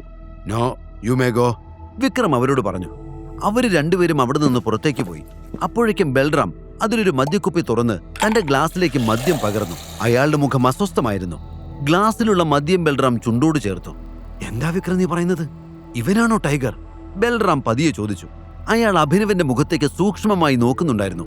യെസ് ബൽറാം, ടൈഗർ നമ്മുടെ ഗ്രൂപ്പിലെ എല്ലാവരെയും പരിചയപ്പെടണമെന്നാണ് ആഗ്രഹം. അതിനുശേഷം കമ്പനിയുടെ എല്ലാ ഉത്തരവാദിത്തങ്ങളും ടൈഗർ ഏറ്റെടുക്കും. വിക്രം സന്തോഷത്തോടെ പറഞ്ഞു. സോറി വിക്രം, എനിക്ക് നീ പറയുന്നതെല്ലാം കേട്ടിട്ട് ചിരി വരുന്നു. ഇവൻ ടൈഗറോ? നിനക്കെങ്ങനെ അത് മനസ്സിലായി? പിന്നെ ഇതെല്ലാം നീ തന്നെയല്ലേ പറയുന്നത്? അവനെന്താ ഊമയാണോ? ബൽറാം കളിയാക്കുന്നത് പോലെ പറഞ്ഞു. എടാ, നീ അവനെപ്പറ്റി ഇങ്ങനൊന്നും സംസാരിക്കരുത്, എനിക്കതിഷ്ടമല്ല, വിക്രം പറഞ്ഞു. അത് കേട്ടതും അഭിനവ് ചിരിച്ചുകൊണ്ട് ബൽറാമിനെ നോക്കി. എനിക്ക് നിങ്ങളുടെ ധൈര്യമൊക്കെ ഇഷ്ടപ്പെട്ടു. നിങ്ങൾ വലിയ ബിസിനസ്മാനൊക്കെ ആയിരിക്കാം, പക്ഷെ ആരുടെ മുന്നിലാണ് ഇരിക്കുന്നതെന്ന് നിങ്ങൾ മറക്കരുത്. എനിക്ക് അവകാശപ്പെട്ടത് ഏറ്റെടുക്കാൻ വേണ്ടി വന്നതാണ് ഞാൻ, അഭിനവ് തലയുയർത്തി പിടിച്ചു പറഞ്ഞു. അത് കേട്ട് വിക്രം അഭിമാനത്തോടെ അവനെ നോക്കി. ബൽറാം തന്റെ കണ്ണട ഊരി മേശപ്പുറത്ത് വെച്ചു. ഓക്കെ, സമ്മതിച്ചു. അപ്പൊ എവിടെയായിരുന്നു നീ ഇത്രയും നാൾ? ഒരു സുപ്രഭാതത്തിൽ വന്നിട്ട് ഞാനാണ് ബോസ് എന്ന് പറഞ്ഞാൽ എങ്ങനെയാ ഞാനിതൊക്കെ വിശ്വസിക്കുക? ബൽറാം ചോദിച്ചു. ഞാൻ എവിടെയായിരുന്നു എന്തായിരുന്നു എന്നൊക്കെ പിന്നെ സംസാരിക്കാം. ആദ്യം ഞാനാണ് ടൈഗർ എന്ന് തെളിയിക്കാൻ എന്താ ചെയ്യേണ്ടതെന്ന് പറ, അഭിനവ് ചോദിച്ചു. അവന്റെ സംസാരം കേട്ട് വിക്രമിന് ഒരുപാട് സന്തോഷമായി. ബൽറാം അപ്പോഴും അഭിനവിനെ സംശയത്തോടെ നോക്കുകയായിരുന്നു. MK ഗ്രൂപ്പിൽ ബൽറാമിന്റെ സ്ഥാനം അത്ര ചെറുതല്ല. ഗ്രൂപ്പിന്റെ പ്രധാനപ്പെട്ട തീരുമാനങ്ങളിൽ ബൽറാമിന്റെ ഇടപെടൽ ഉണ്ടാകും. തന്റെ മകനാവാൻ പോലും പ്രായമില്ലാത്ത ഒരുത്തൻ തന്നെ ഭരിക്കുന്നത് ബൽറാമിന് സങ്കല്പിക്കാൻ പോലും കഴിയില്ലായിരുന്നു. എന്നോട് കൊമ്പ് കോർക്കാൻ നീ തയ്യാറാണോ? ഒരു റൗണ്ട് നീ എന്നോട് മുട്ടി നിൽക്കുകയാണെങ്കിൽ നീ ടൈഗറാണെന്ന് ഞാൻ അംഗീകരിക്കാം. എന്നാൽ അതിന് പറ്റില്ലെങ്കിൽ വിക്രമന്റെ കയ്യിൽ നിന്നും എന്തെങ്കിലും നക്കാപ്പിച്ച വാങ്ങിയിട്ട് ഇവിടുന്ന് സ്ഥലം വിട്ടോണം. അല്ലാതെ വിക്രം കണ്ണടച്ച് വിശ്വസിച്ച പോലെ ഞാൻ വിശ്വസിക്കില്ല, ബൽറാം ഗൗരവത്തോടെ പറഞ്ഞു. അത് കേട്ടതും വിക്രം അതിനെ എതിർക്കാൻ തുടങ്ങി. ബൽറാം, വേണ്ട, ഇത് ശരിയല്ല. നമ്മുടെ കുട്ടിയെ നമ്മൾ തന്നെ അവിശ്വസിക്കരുത്, വിക്രം പറഞ്ഞു. എന്നാൽ ബൽറാം അതൊന്നും ശ്രദ്ധിച്ചില്ല. അയാൾ അഭിനവന്റെ മറുപടിക്കായി അവന്റെ കണ്ണുകളിൽ സൂക്ഷ്മമായി നോക്കി. അഭിനവ് മേശപ്പുറത്തൊരു ഗ്ലാസ്സിൽ ഒഴിച്ചു വെച്ചിരുന്ന മദ്യമെടുത്ത് വായിലേക്ക് കമഴ്ത്തി. ശേഷം ഗ്ലാസ് ടേബിളിലേക്ക് ശക്തിയായി വെച്ചു. അത് കണ്ടപ്പോൾ ബൽറാം ഒരു നിമിഷം സഞ്ജയെ ഓർത്തു. കാലിന്മേൽ കാലെടുത്ത് വെച്ച് അഭിനവ് പറഞ്ഞു. സമയവും സ്ഥലമൊക്കെ പറഞ്ഞു, ഞാൻ റെഡി, ഇന്ന്, ഇപ്പോ, ഇവിടെ. ബൽറാം ആവേശത്തോടെ അതും പറഞ്ഞ് എഴുന്നേറ്റു. അത് കണ്ട് വിക്രം ഞെട്ടി. ബൽറാമിനെ പോലെ ഒരാൾ വെറുമൊരു പയ്യനായ അബി എങ്ങനെ നേരിടുമെന്ന് ഓർത്തപ്പോൾ അയാൾക്ക് വല്ലാത്ത ഭയം തോന്നി. അഭിനവിനെ അനാവശ്യമായ ഒരു പ്രശ്നത്തിൽ കൊണ്ടുപോയി ചാടിക്കാൻ വിക്രം ആഗ്രഹിച്ചിരുന്നില്ല. അങ്കിൾ, ഇതിന് തടസ്സം നിൽക്കരുത്. ഇന്ന് ബൽറാമിനുണ്ടായ സംശയം നാളെ വേറെ ആർക്കെങ്കിലും ഉണ്ടാവാം. തുടക്കത്തിൽ തന്നെ ഇതൊക്കെ പരിഹരിച്ച് മുന്നോട്ട് പോകുന്നതാണ് നല്ലത്. അഭിനവ് ബൽറാമിന്റെ മുഖത്തേക്ക് രൂക്ഷമായി നോക്കിക്കൊണ്ട് പറഞ്ഞു. സഞ്ജയുടെ അതേ ഗൗരവമാണ് ബൽറാം അപ്പോൾ അവനിൽ കണ്ടത്. വളരെ ചെറുപ്പം മുതൽ തന്നെ സഞ്ജയ് മകനെ കിക്ക് ബോക്സിംഗ് പരിശീലിപ്പിച്ചിരുന്നു എന്ന് ബൽറാമിനറിയാം. സഞ്ജയുടെ മകനാണെങ്കിൽ അവൻ ഉറപ്പായും പരിശീലനം തുടരും. 5 വയസ്സുകൊണ്ട് കിക്ക് ബോക്സിംഗിന്റെ ബാലപാഠങ്ങൾ യഥാർത്ഥ ടൈഗർ പഠിച്ചിട്ടുണ്ട്. പോരാടി തുടങ്ങുമ്പോൾ തന്നെ അത് ടൈഗർ ആണോ അല്ലയോ എന്ന് തിരിച്ചറിയാൻ കഴിയും. അതുകൊണ്ടാണ് അവനുമായി അങ്ങനെ ഒരു മത്സരം നടത്താമെന്ന് ബൽറാം തീരുമാനിച്ചത്. എന്നാൽ കിക്ക് ബോക്സിംഗ് ചാമ്പ്യനായ ബൽറാമുമായി പിടിച്ചു നിൽക്കാൻ അബിക്ക് കഴിയില്ല എന്നാണ് വിക്രം കരുതിയത്. എന്നിട്ടും എന്തിനാണ് അവൻ ഇതിന് സമ്മതിച്ചതെന്ന് വിക്രമിന് മനസ്സിലായില്ല. പിന്നീട് ഇനി എല്ലാം വരുന്നിടത്ത് വെച്ച് കാണാമെന്ന് വിക്രമൻ തീരുമാനിച്ചു. വൈകാതെ ബൽറാമും അബിയും വിക്രമും ഒരു പ്രൈവറ്റ് അരീനയിലെത്തി. അവിടെ മറ്റാരും ഉണ്ടായിരുന്നില്ല. ബൽറാം വല്ലാത്ത ആവേശത്തോടെ തന്റെ കോട്ട് അഴിച്ചു മാറ്റി ഒരു വശത്തേക്ക് എറിഞ്ഞു. ശേഷം ഷർട്ടിന്റെ സ്ലീവ് മടക്കി ഉയർത്തിവെച്ച് വില കൂടിയ വാച്ച് കയ്യിൽ നിന്ന് അഴിച്ചു മാറ്റി. ഇതെല്ലാം ചെയ്യുമ്പോഴും ബൽറാമിന്റെ കണ്ണുകൾ അഭിനവിൽ തന്നെയായിരുന്നു. അഭിനവും തയ്യാറാവുകയായിരുന്നു. അവൻ തന്റെ സ്ലീവ് മടക്കി വെച്ചു. ബൽറാം അഭിനവിന്റെ അരികിലേക്ക് നടന്നു വന്നു. രക്ഷപ്പെടാൻ ഒരു ചാൻസ് കൂടി തരാം, നന്നായി ആലോചിച്ചിട്ട് വന്നാ മതി. കിക്ക് ബോക്സിംഗിൽ ഞാൻ ഇതുവരെ തോറ്റിട്ടില്ല, ചത്തുപോകും നീ, ബൽറാം പറഞ്ഞു. ഇത് കേട്ടതും ടൈഗർ ചിരിച്ചു. തോൽക്കാത്തത് നിങ്ങൾ ഇതുവരെ എന്നോട് മുട്ടാത്തത് കൊണ്ടാണ് ബൽറാം. ഞാൻ ടൈഗർ, സഞ്ജയുടെ മകനാണ്. അഭിനവ് അതേ ഭാഷയിൽ മറുപടി പറഞ്ഞു. അത് കേട്ട് ബൽറാം അഹങ്കാരത്തോടെ ചിരിച്ചു. അതിനുശേഷം വിക്രമിന്റെ നേരെ തിരിഞ്ഞു. വിക്രം, നീ ആർക്ക് വേണ്ടി വെറ്റുവെക്കും? എനിക്കോ അതോ ഇവനോ? എന്റെ ടൈഗർ ഉള്ളപ്പോൾ ഞാൻ എന്തിനാ വേറൊരാൾക്ക് വേണ്ടി വെറ്റുവെക്കുന്നേ? വിക്രം ചോദിച്ചു. അത് കേട്ടതും ബൽറാമിന് ആവേശം കൂടി. നീ ഇതിന് പശ്ചാത്തപിക്കും വിക്രം. എന്റെ മുന്നിൽ നിന്ന് നീ നാണം കെടും. പിന്നെ കർച്ചീഫ് കൊണ്ട് മുഖം മറച്ചു പോകേണ്ടി വരും. അയാളെ കളിയാക്കിക്കൊണ്ട് ബൽറാം റിങ്ങിലേക്ക് പ്രവേശിച്ചു. അഭിനവും കയറുകൾക്കിടയിലൂടെ റിങ്ങിനുള്ളിൽ കയറി. അഭിനവ് ബൽറാമിനെ നോക്കി. നല്ല ഉയരവും അതിനൊത്ത തടിയുമുള്ള ആരോഗ്യവാനായ അയാളെ ശക്തി കൊണ്ട് അത്ര എളുപ്പത്തിൽ തോൽപ്പിക്കാൻ കഴിയില്ല. അഭിനവ് അതിനാൽ മനസ്സിൽ ചിലത് കണക്കുകൂട്ടി. വൈകാതെ ഇരുവരും തമ്മിൽ പോരാട്ടം ആരംഭിച്ചു. ബൽറാം അലറി വിളിച്ചുകൊണ്ട് അഭിനവിന്റെ നേരെ ഓടി. അയാൾ മുഷ്ടി ചുരുട്ടി അവനെ ഇടിച്ചു. ആദ്യത്തെ ആക്രമണമായതുകൊണ്ട് അഭിനവ് ഒന്ന് സ്തംഭിച്ചുപോയി. അഭിനവിന് ബൽറാമിനെ കണ്ടപ്പോൾ കലി കയറിയ ആനെ പോലെ തോന്നി. ബൽറാം വീണ്ടും അഭിനവിന്റെ മുഖം ലക്ഷ്യമാക്കി ഇടിക്കാൻ ശ്രമിച്ചു. എന്നാൽ അയാളുടെ മുഷ്ടി അഭിനവിന്റെ മൂക്ക് തകർക്കുന്നതിന് മുൻപ് തന്നെ അവൻ ഒഴിഞ്ഞു മാറി. ബൽറാമിന്റെ മുഖത്ത് അപ്പോഴും ഒരു ചിരി ഉണ്ടായിരുന്നു. അഭിനവിന്റെ മുഖത്ത് ഗൗരവവും. അനാഥാലയത്തിലായിരുന്ന സമയത്ത് അവിടുത്തെ സീനിയർ കുട്ടികൾ കൊച്ചുകുട്ടികളുടെ കയ്യിലെ വസ്തുക്കൾ പിടിച്ചു വാങ്ങുമായിരുന്നു. ചെറിയ കുട്ടികളെല്ലാം സഹിക്കാറാണ് പതിവ്. ഒരിക്കൽ അഭിനവും അങ്ങനൊരു പ്രശ്നം നേരിട്ടു. അന്ന് ആ വലിയ കുട്ടി അബിയുടെ കവിളിൽ ആഞ്ഞടിച്ചു. അടിയേറ്റ് കുഞ്ഞബി നിലത്ത് വീണു. താടാ നിന്റെ മോതിരം, നിനക്കെന്തിനാ അത്? അവനെ ആക്രമിച്ച കുട്ടി അലറി. കവിൾ പൊത്തിപ്പിടിച്ച് നിശബ്ദമായി അബി കരഞ്ഞു. ആ വലിയ കുട്ടി അവന്റെ കയ്യിൽ നിന്നും ആ മോതിരം പിടിച്ചു വാങ്ങാൻ തുടങ്ങി. അബി കണ്ണുകൾ ഇറുക്കി അടച്ചു.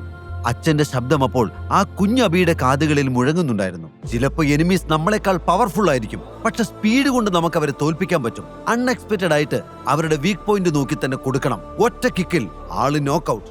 തിരിച്ചടിക്കണോ വേണ്ടയോ എന്ന് തീരുമാനിക്കാൻ അഭിനവിന് കൂടുതൽ ആലോചിക്കേണ്ടി വന്നില്ല. അടുത്ത നിമിഷം അവന്റെ ചുരുട്ടിയ കൈ സീനിയർ പയ്യന്റെ താടി തകർത്തു. അവൻ ബോധരഹിതനായി വീണുപോയി. അതുപോലെയൊന്ന് ബൽറാമിനും കിട്ടി. അപ്രതീക്ഷിതമായ നീക്കമായതുകൊണ്ട് ബൽറാം പതറിപ്പോയി. കണ്ണുകൾ തെളിഞ്ഞു വന്നപ്പോൾ അയാൾ അബിയെ അവിശ്വസനീയമായി ഒന്ന് നോക്കി. ബൽറാം വീണ്ടും ആക്രമിക്കാനെടുത്തു. എന്നാൽ അബി ബൽറാമിന്റെ നെഞ്ചിൽ ചവിട്ടി. അയാൾ ബാലൻസ് തെറ്റി റിങ്ങിൽ മലർന്നു വീണു. അനാഥാലയത്തിലെ അന്നത്തെ സംഭവത്തോടെ കുഞ്ഞബി കുട്ടികളുടെ ഇടയിലെ സ്റ്റാറായി. പക്ഷെ ആ സ്ഥാപനത്തിന്റെ മേലധികാരി അവനെ ശിക്ഷിച്ചു. അവന്റെ മേൽ നിയന്ത്രണങ്ങൾ വീണു. മുതിർന്നവരെല്ലാവരും അവനെ ശകാരിക്കാൻ തുടങ്ങി, ഒരാളൊഴികെ.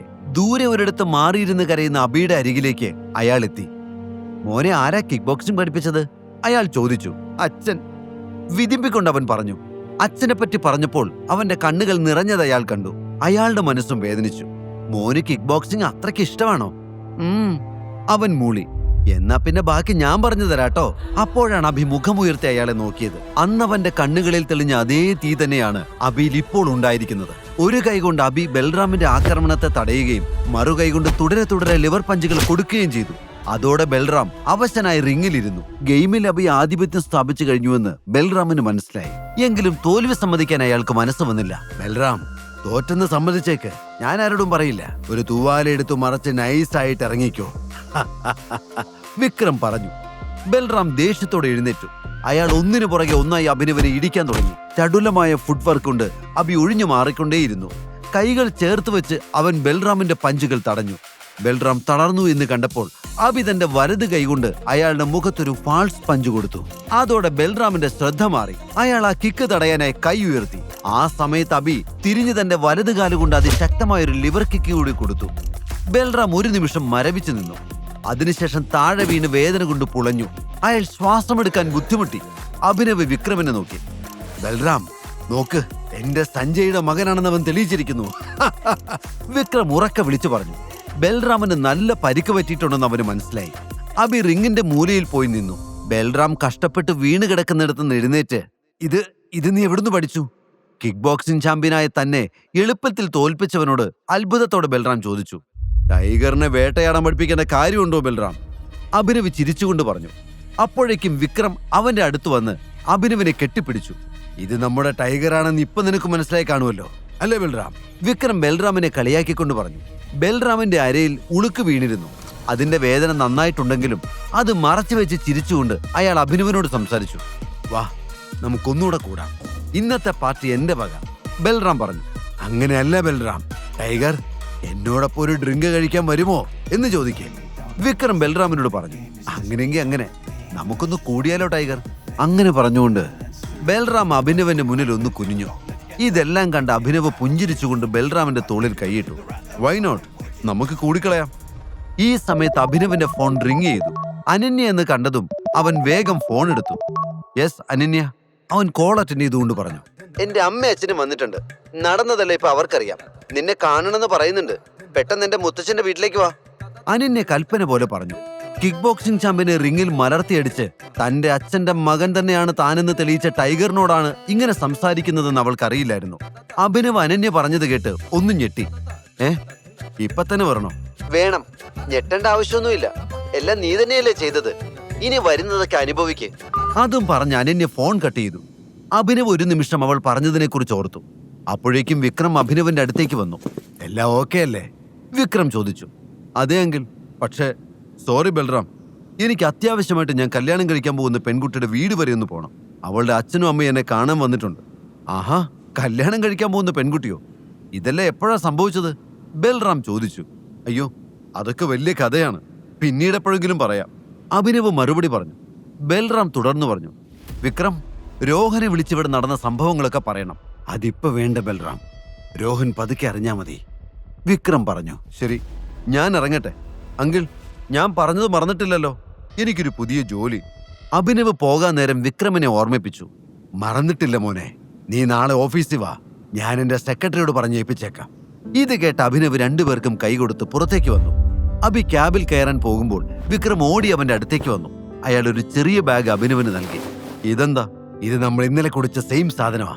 നിന്റെ ഭാവി അമ്മായിയപ്പന് ഗിഫ്റ്റായിട്ട് കൊടുത്തോ? ഇത്രയും എക്സ്പെൻസീവായ മദ്യം അവരൊന്നും കണ്ടിട്ട് പോലും ഉണ്ടാവില്ല. വിക്രം ചിരിച്ചുകൊണ്ട് പറഞ്ഞു. എങ്ങനെ അങ്കിളിനോട് നന്ദി പറയേണ്ടതെന്ന് എനിക്കറിയില്ല. അഭിനവ് ആത്മാർത്ഥമായി പറഞ്ഞു. നന്ദി ഞാനാണ് പറയേണ്ടത് മോനെ, നീ ഞങ്ങളുടെ അടുത്തേക്ക് തിരിച്ചു വന്നില്ലേ? വിക്രം പറഞ്ഞു. അത് കേട്ട് അഭിനവ് പുഞ്ചിരിച്ചു. യാത്രയിലുടനീളം അഭിനവ് ചിന്തിച്ചത് അനന്യയുടെ അമ്മയും അച്ഛനെയും കുറിച്ചായിരുന്നു. അവർ ഈ അവസ്ഥയിൽ തന്നോട് എങ്ങനെ പ്രതികരിക്കുമെന്ന് അവന് യാതൊരു രൂപവുമില്ല. എന്ത് വിളിക്കണം, എന്തു പറയണം എന്നൊന്നും അറിയില്ല.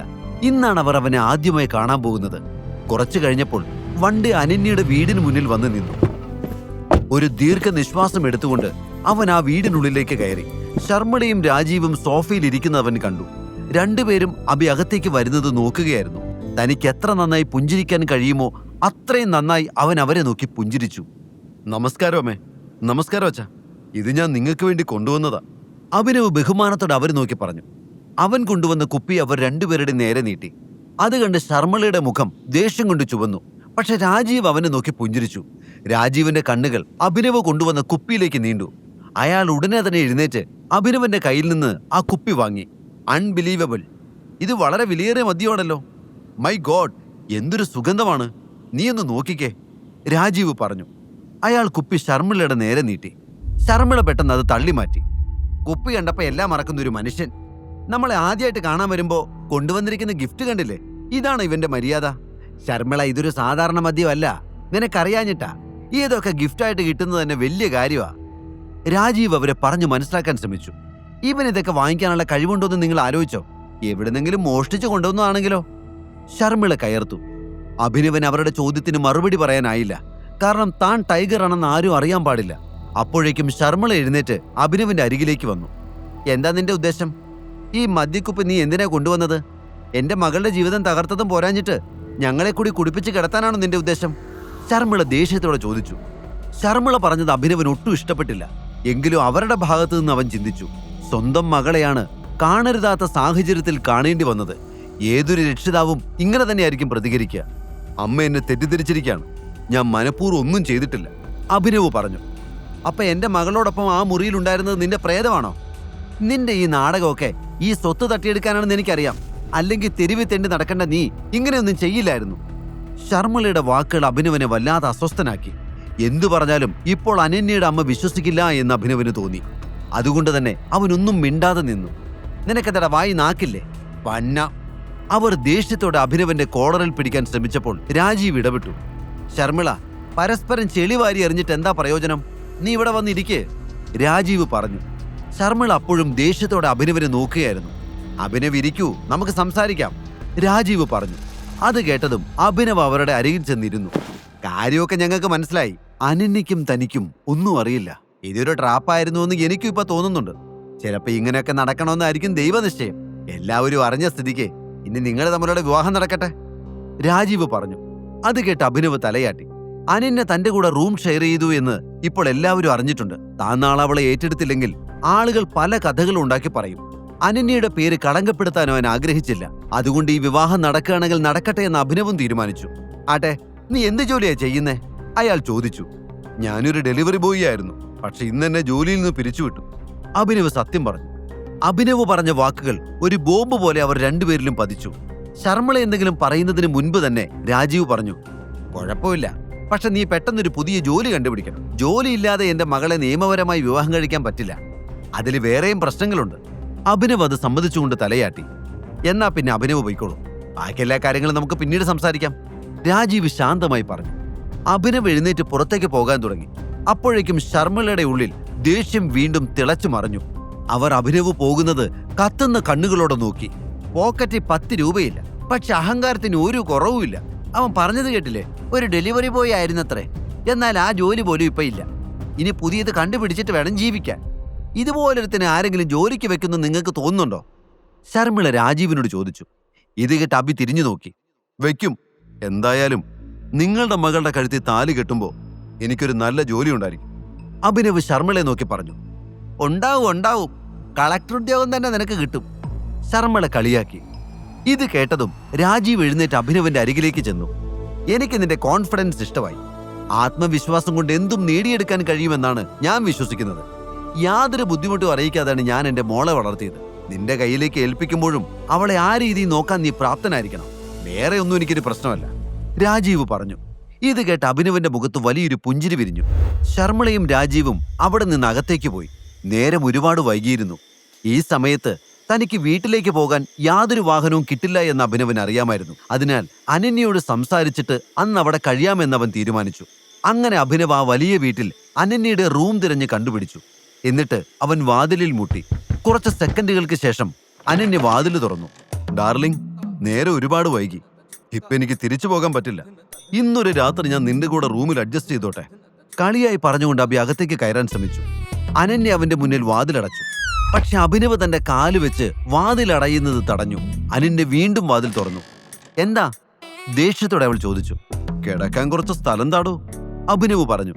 അതിന് എന്റെ മുറിയിലേക്കാണോ തള്ളി വരേണ്ടത്? എന്റെ ജീവിതം ഇങ്ങനെ ആയത് താൻ ഒരാള് കാരണോ? ഇനിയും മതിയായില്ല തനിക്ക്? മര്യാദയ്ക്ക് ഇവിടുന്ന് പോകാൻ നോക്ക്, ഇല്ലെങ്കിൽ തന്റെ കാല് 2 കഷ്ണമാക്കും ഞാൻ, അവൾ വാതിലടയ്ക്കാൻ ശ്രമിച്ചുകൊണ്ട് പറഞ്ഞു. അഭിനവ് തന്റെ കാൽ മാറ്റി. ഉടനെ വലിയ ശബ്ദത്തോടെ ആ വാതിലടഞ്ഞു. ഇവിടുത്തെ ജോലിക്കാർക്ക് കിടക്കാൻ പ്രത്യേക ഒരു ഏരിയ ഉണ്ട്, വേണമെങ്കിൽ അവിടെ പോയി കിടന്നു, അനന്യ അകത്ത് നിന്ന് വിളിച്ചു പറഞ്ഞു. അത് കേട്ട് അഭിനവിന് സങ്കടം തോന്നി. ഇനി എന്ത് ചെയ്യുമെന്ന് ചിന്തിച്ചുകൊണ്ട് അവൻ ആ ഡോർ ഹാൻഡിലിൽ പിടിച്ചു. അകത്ത് വാതിലിനിടയിലെ വിടവിലൂടെ അപ്പോഴും അഭിനവിന്റെ നിഴൽ കണ്ട് ഭയന്ന് നിൽക്കുകയായിരുന്നു അനന്യ. ഇത്രയുമായിട്ട് അവൻ പോകാത്തത് എന്താണെന്ന് അവൾ ചിന്തിച്ചു.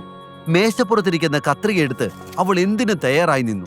അവൻ അപ്പോഴും അനന്യയുടെ മുറിയുടെ പുറത്ത് നിൽക്കുകയായിരുന്നു. ബാക്കി മുറികളിലൊന്നും തനിക്ക് സ്ഥലം കിട്ടില്ലെന്ന് അറിയാമായിരുന്നതുകൊണ്ട് അഭിനവ് ആ വീട്ടിലെ ജോലിക്കാർ ഉറങ്ങുന്നിടത്തേക്ക് പോയി. അവിടെ ഭാഗ്യവശാൽ ഒരു കട്ടിൽ ഒഴിഞ്ഞു കിടക്കുന്നത് അവൻ കണ്ടു. പകല് മുഴുവൻ അധ്വാനിച്ച് ക്ഷീണത്തോടെ വന്ന് കിടന്നുറങ്ങുന്ന ജോലിക്കാർ അവൻ വന്നതും അവരുടെ കൂടെ കിടന്നതും ഒന്നും ശ്രദ്ധിച്ചില്ല. ഓരോന്ന് ചിന്തിച്ച് അബി ഒന്ന് കണ്ണടച്ചപ്പോഴേക്കും നേരം ഒരുപാട് വൈകിയിരുന്നു. എങ്കിലും രാവിലെ നേരത്തെ തന്നെ അവൻ ഉണർന്നു. വിക്രം പറഞ്ഞതുപോലെ റെഡിയായി അവൻ SR പ്രൈവറ്റ് ലിമിറ്റഡ് എന്ന കമ്പനിയിലെത്തി. ഓഫീസിനുള്ളിലേക്ക് പ്രവേശിക്കാൻ നോക്കുമ്പോൾ അകത്തു നിന്നും സൗരവ് മേനോൻ ഇറങ്ങുന്നത് അവൻ കണ്ടു. സൗരവ് അവനെയും കണ്ടിരുന്നു. സൗരവ് കൗശലപൂർവ്വം അവനെ ഒന്ന് നോക്കി പുഞ്ചിരിച്ചു. സെക്യൂരിറ്റി, നിങ്ങൾ എന്ത് നോക്കി നിൽക്കുക?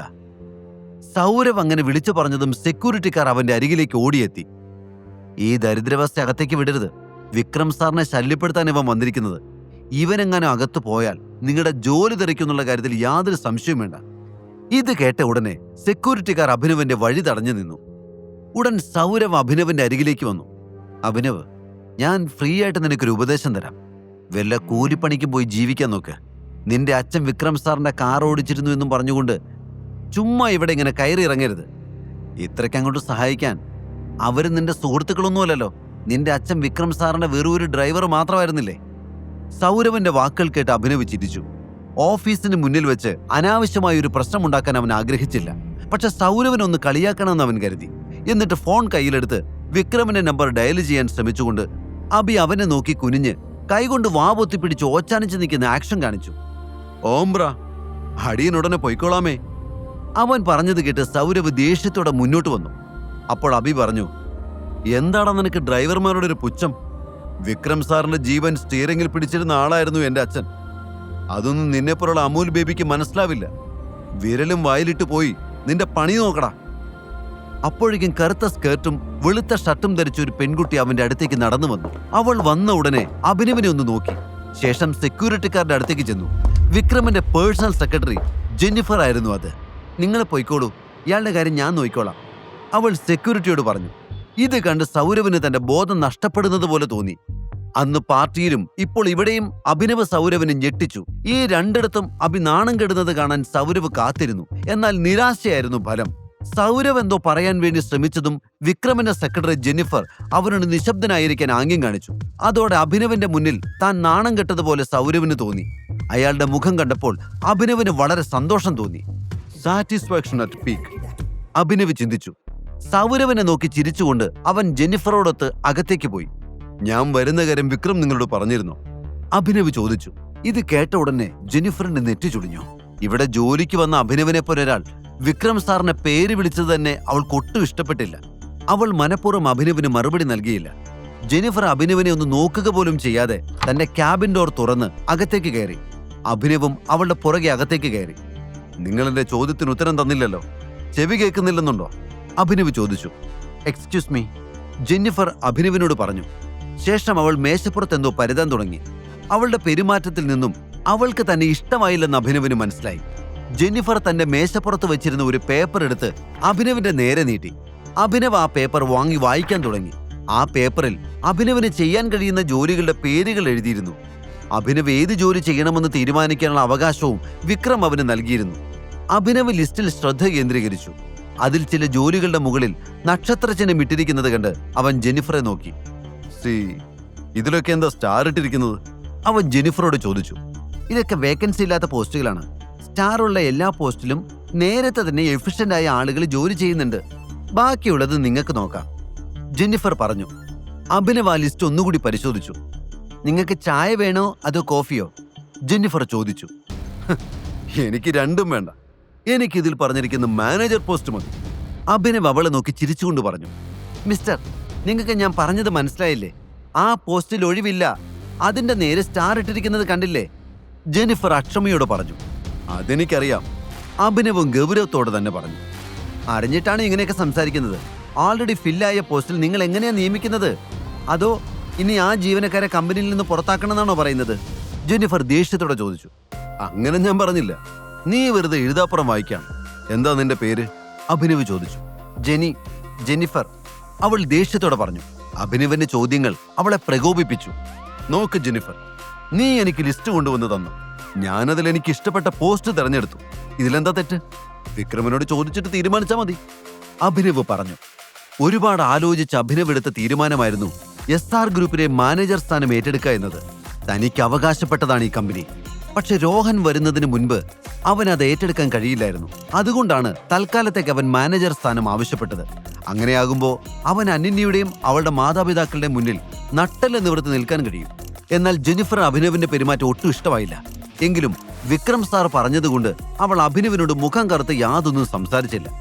ശരി മിസ്റ്റർ അഭിനവ്, ഇനി എനിക്ക് നിങ്ങളെക്കുറിച്ച് ചില വിവരങ്ങൾ ആവശ്യമാണ്. ഈ ഫോം ഒന്ന് ഫില്ല് ചെയ്തോളൂ. എന്നിട്ട് നാളെ തന്നെ വന്ന് ജോയിൻ ചെയ്തോളൂ. ജെന്നിഫർ പറഞ്ഞു. അഭിനവ് അവളുടെ കയ്യിൽ നിന്ന് ഫോം വാങ്ങി ഫില്ല് ചെയ്ത് കൊടുത്തു. അതിനുശേഷം അവളോട് യാത്ര പറഞ്ഞ് അവിടെ നിന്നിറങ്ങി. നാളെ മുതൽ ജോലിക്ക് പോകണമെന്നുണ്ടെങ്കിൽ നല്ല കുറച്ച് വസ്ത്രങ്ങളൂടി വേണം. ഒരു മാനേജറുടെ നിലവാരത്തിലുള്ള വസ്ത്രങ്ങൾക്കൊപ്പം എനിക്ക് എന്റെ ഫോണും മാറ്റേണ്ടതുണ്ട്. അബി പോകുന്ന വഴി ഇങ്ങനെ ചിന്തിച്ചു. വിക്രം കൊടുത്ത ചെക്ക് അവന്റെ പോക്കറ്റിൽ തന്നെ ഉണ്ടായിരുന്നു. ആ പണം ഉപയോഗിച്ച് തനിക്ക് ആവശ്യമുള്ള വസ്ത്രവും മൊബൈൽ ഫോണും എല്ലാം വാങ്ങാമെന്ന് അവൻ തീരുമാനിച്ചു. മാത്രമല്ല, അനന്യയുടെ മാതാപിതാക്കളുടെ മുന്നിൽ പോയി നിൽക്കുമ്പോൾ ഒരിക്കലും അവർക്ക് തന്നെ കൊണ്ട് നാണക്കേട് തോന്നരുതെന്ന് അവൻ കരുതി. അഭിനവ് ആ ചെക്കിലെ എമൗണ്ട് തന്റെ അക്കൗണ്ടിലേക്ക് മാറ്റാനായി ബാങ്കിൽ പോയി. ബാങ്കിലെത്തിയതും ആരോ തന്നെ വിളിക്കുന്നത് കേട്ട് അഭിനവ് അവിടേക്ക് നോക്കി. അത് പ്രണവായിരുന്നു. അല്ല, ഇതാരാ വന്നിരിക്കുന്നത്? ഇങ്ങോട്ട് തന്നെ വന്നതാണോ? സ്ഥലം മാറി വന്നതല്ലോ അല്ലേ? പ്രണവ് അഭിനവിനെ കളിയാക്കിക്കൊണ്ട് ചോദിച്ചു. പ്രണവ് ഒരു ബാങ്കറായിരുന്നു. ഒരു വലിയ കോടീശ്വരനൊന്നും അല്ലെങ്കിലും അത്യാവശ്യം സമ്പത്തുള്ള ഒരാളായിരുന്നു പ്രണവ്. കാഴ്ചയിൽ അഭിനവിന്റെ അത്ര ഭംഗിയൊന്നും ഇല്ലെങ്കിലും എക്സിക്യൂട്ടീവ് സ്റ്റൈലിൽ നടക്കുന്നത് കൊണ്ട് പ്രണവിനൊരു സ്മാർട്ട് അപ്പിയറൻസ് ഉണ്ടായിരുന്നു. പ്രണവിന് വേണ്ടി അഭിനവ് ഡെലിവറി ജോലി ചെയ്തിട്ടുണ്ട്. അങ്ങനെയാണ് അയാൾ അവനെ പരിചയപ്പെട്ടത്. ഹലോ, എനിക്കൊരു ചെക്ക് ഡെപ്പോസിറ്റ് ചെയ്യണം, പിന്നെ അക്കൗണ്ടിൽ നിന്ന് കുറച്ച് പൈസ എടുക്കണം. അതും പറഞ്ഞുകൊണ്ട് അഭിനവ് കയ്യിലിരിക്കുന്ന ചെക്ക് പ്രണവിന് നേരെ നീട്ടി. ചെക്കൊക്കെ ഡെപ്പോസിറ്റ് ചെയ്യാം, പക്ഷെ കൗണ്ടർ വഴി വലിയ തുക മാത്രമേ എടുക്കാൻ പറ്റുള്ളൂ. 1000 2000 ഒക്കെ ആണെങ്കിൽ വല്ല ATM വഴി എങ്ങനെ എടുക്ക്. പ്രണവ് അഭിനവിനെ ഒന്ന് നോക്കുക പോലും ചെയ്യാതെ പറഞ്ഞു. എനിക്ക് കുറച്ച് കൂടുതൽ പണം വേണം. അത്രയും വലിയ തുക ഒറ്റയടിക്ക് എടുത്തു തരാൻ ചിലപ്പോൾ നിങ്ങൾക്ക് കഴിഞ്ഞെന്ന് വരില്ല. അതുകൊണ്ട് എനിക്ക് നിങ്ങളുടെ മാനേജറെ ഒന്ന് കാണണം. അഭിനവ് ഗൗരവത്തോടെ പറഞ്ഞു. ഇത് കേട്ട ഉടനെ പ്രണവ് ഉറക്കെ ചിരിച്ചു. നിന്റെ കാര്യത്തിലാണെങ്കിൽ ഇവിടുത്തെ മാനേജർ ഒന്നും കാണേണ്ട ആവശ്യമില്ല, ഞാൻ തന്നെ ശരിയാക്കി തരാം. എവിടെ നിന്റെ ചെക്ക് കാണിക്കേ? അവൻ പ്രണവിനെ തന്റെ ചെക്ക് കാണിച്ചു കൊടുത്തു. പ്രണവ് ചെക്കിലേക്കൊന്ന് നോക്കി. എന്നിട്ട് അഭിനവിന്റെയും മറ്റുള്ളവരുടെയും കൺമുന്നിൽ വെച്ച് തന്നെ അവൻ ആ ചെക്ക് കീറി. എന്നിട്ട് അത് അഭിനവിന്റെ മുഖത്തേക്ക് വലിച്ചെറിഞ്ഞു. നീ എന്താടാ ചെയ്തത്? ഞാൻ കൊണ്ടുവന്ന ചെക്ക് കീറിക്കളയാൻ നിനക്ക് എങ്ങനെ ധൈര്യം വന്നു? അഭിനവ് പ്രണവിന്റെ കോളറിൽ പിടിച്ചുകൊണ്ട് പറഞ്ഞു. സെക്യൂരിറ്റിയെ വിളിക്ക്. വ്യാജ ചെക്ക് കൊണ്ടുവന്ന് ബാങ്ക് ജീവനക്കാരെ പറ്റിക്കെന്നാണോ നിന്റെ വിചാരം? ഞങ്ങളെന്താ പൊട്ടന്മാരാണോ? ഇവനെ ഇവിടെ എവിടെയെങ്കിലും കൊണ്ടുപോയി പൂട്ടിയിട്, എന്നിട്ട് പോലീസിനെ വിളിക്ക്. പ്രണവ് അലറി. അഭിനവ് തന്റെ കീറിയ ചെക്കിന്റെ കഷ്ണങ്ങളെല്ലാം നിലത്തുനിന്ന് പെറുക്കിയെടുത്തു. അവനത് തന്റെ കൈക്കുമ്പിളിൽ വെച്ച് ദേഷ്യത്തോടെ മുഷ്ടി ചുരുട്ടി.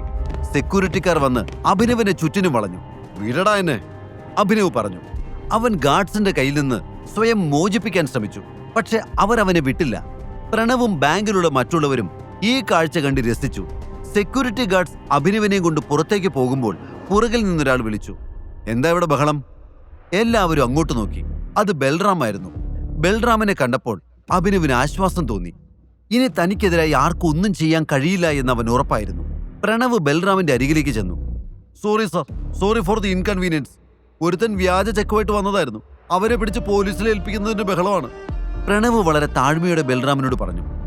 ഇത് കേട്ടതും ബൽറാം പല്ലുകൾ ഞെരിച്ചു. അത് കണ്ടപ്പോ അയാളുടെ ഒരടി കിട്ടിയാൽ താൻ മരിച്ചു പോകുമെന്ന് അറിയാവുന്നത് കൊണ്ട് പ്രണവ് ഒരടി പിന്നിലേക്ക് നീങ്ങി. ബൽറാം ഗാർഡ്സിന്റെ നേരെ തിരിഞ്ഞു. അവനെ വിട്, ബൽറാം അവരോട് അലറിക്കൊണ്ട് പറഞ്ഞു. അതിനുശേഷം അയാൾ മാനേജറുടെ ക്യാബിനിലേക്ക് നടന്നു. കുറച്ച് മുന്നോട്ടെത്തിയതും അയാൾ തിരിഞ്ഞ് അഭിനവിനോടും കൂടെ വരാൻ ആംഗ്യം കാണിച്ചു. അഭിനവ് ഉടനെ ബൽറാമിന്റെ പുറകെ പോയി. പ്രണവും അവരുടെ പിന്നാലെ പോകാൻ തുടങ്ങിയപ്പോൾ ബൽറാം തിരിഞ്ഞ് ദേഷ്യത്തോടെ പ്രണവിനെ നോക്കി. നിന്നെ ഞാൻ വിളിച്ചില്ല. കത്തുന്ന കണ്ണുകളോടെ ബൽറാം പ്രണവിനെ നോക്കി പറഞ്ഞു. പ്രണവ് പരിഭ്രമത്തോടെ അവിടെ തന്നെ നിന്നു. ബൽറാം ഇത്രയും ദേഷ്യത്തിൽ അവനെ നോക്കിയപ്പോൾ പ്രണവിന്റെ ഉള്ളിലൂടെ ഒരു മിന്നൽ പിണർ പാഞ്ഞുപോയി. കസ്റ്റമേഴ്സിനോട് ഇവൻ കാണിച്ച് പോക്കൃത്തരമാണ്. ഒരിക്കലും ഇത് അനുവദിച്ചു കൊടുക്കാൻ കഴിയില്ല. ഇയാളെക്കുറിച്ചുള്ള കംപ്ലൈന്റ് മാനേജറോട് പറയാനാണ് നമ്മൾ പോകുന്നത്. ബൽറാം പറഞ്ഞത് കേട്ടപ്പോൾ അഭിനവിന് ആശ്വാസമായി. ബൽറാമിന്റെ ദേഷ്യം കണ്ടപ്പോൾ താൻ ആരാണെന്ന സത്യം അയാൾ പറയുമോ എന്ന് അഭി ഭയന്നിരുന്നു. ഇരുവരും ഒരുമിച്ച് മാനേജറുടെ വലിയ ക്യാബിനിലേക്ക് പ്രവേശിച്ചു. മാനേജർ തന്റെ കസേരയിലിരുന്ന് തന്റെ ലാപ്ടോപ്പിൽ ചില വിവരങ്ങൾ ചെക്ക് ചെയ്യായിരുന്നു. ബൽറാം മാനേജറുടെ ശ്രദ്ധ ആകർഷിക്കാൻ വാതിൽ ശക്തിയായി തട്ടി.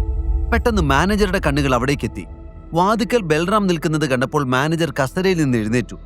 എന്നിട്ട് ഉടനെ അയാൾ ബൽറാമിന്റെ അരികിലേക്ക് ചെന്നു. ബൽറാം സാർ എന്തിനാണ് കഷ്ടപ്പെട്ട് ഇങ്ങോട്ട് വന്നത്? എന്തെങ്കിലും ഉണ്ടെങ്കിൽ എന്നെ വിളിപ്പിച്ചാൽ മതിയായിരുന്നല്ലോ. മാനേജർ വിനയത്തോടെ പറഞ്ഞു. നേരിട്ട് വന്നതുകൊണ്ട് ഇപ്പൊ ഇവിടെ നടക്കുന്ന നാടകം കാണാൻ പറ്റി. എല്ലാം കണ്ടിട്ട് അങ്ങനെ മിണ്ടാതെ പോകാൻ തോന്നിയില്ല. നിങ്ങളോട് അതേപ്പറ്റി സംസാരിക്കാനാണ് ഞാൻ വന്നത്, ബൽറാം പറഞ്ഞു. കാര്യം അല്പം ഗൗരവമാണെന്ന് മാനേജർക്ക് മനസ്സിലായി. ബാങ്കിന്റെ പ്രീമിയം മെമ്പറാണ് ബൽറാം. അദ്ദേഹത്തെ പിണക്കിക്കൊണ്ട് യാതൊന്നും ഇവിടെ ചെയ്യാൻ മാനേജറെ കൊണ്ട് കഴിയില്ല. അതുകൊണ്ട് മാനേജർ അയാളുടെ മുന്നിൽ പഞ്ചപുച്ഛമടക്കി നിന്നു. നിങ്ങൾക്കറിയാവോ ഇത് ആരാണെന്ന്? ബൽറാം അഭിനവിനെ നേരെ നോക്കിക്കൊണ്ട് മാനേജരോട് ചോദിച്ചു. മാനേജർ അഭിനവിനെ നോക്കി. അഭിനവിന്റെ മുഖം കണ്ടപ്പോൾ എവിടെയോ കണ്ടുമറന്നൊരു മുഖം പോലെ അയാൾക്ക് തോന്നി. അയാളുടെ കണ്ണുകൾ അവന്റെ ദേഹത്തേക്ക് ഓടി നടന്നു. ഒടുവിൽ അത് അവന്റെ മോതിരത്തിലും പതിഞ്ഞു. മോതിരത്തിലെ ചിഹ്നം കണ്ട ഉടനെ മാനേജറുടെ വായ തുറന്നുപോയി. ഇത് ടൈഗറാണോ? മാനേജർ നെഞ്ചിൽ കൈവച്ചുകൊണ്ട് ചോദിച്ചു. മാനേജർ തന്നെ തിരിച്ചറിഞ്ഞത് കണ്ട് അഭിനവ് അത്ഭുതപ്പെട്ടു. തന്റെ കയ്യിൽ കിടക്കുന്ന മോതിരം കണ്ട് തന്നെ തിരിച്ചറിയണമെങ്കിൽ മാഫിയ കിങ് ഗ്രൂപ്പിനെ കുറിച്ച് നന്നായി അറിയുന്ന ഒരാളാണ് മാനേജർ എന്ന് അഭിനവിന് മനസ്സിലായി. ഇദ്ദേഹത്തിന് അച്ഛനെ അറിയാവോ? അവൻ ബൽറാമിനോട് ചോദിച്ചു. യെസ്, നീ ക്യാപ്റ്റനായ മാഫിയ കിങ് എന്ന വലിയ ഗ്രൂപ്പിലെ മാനേജ്മെന്റ് ലെവലിൽ അവസാനമായി ചേർന്ന ആളാണ് ഇദ്ദേഹം, ബൽറാം അഭിനവിനോട് പറഞ്ഞു.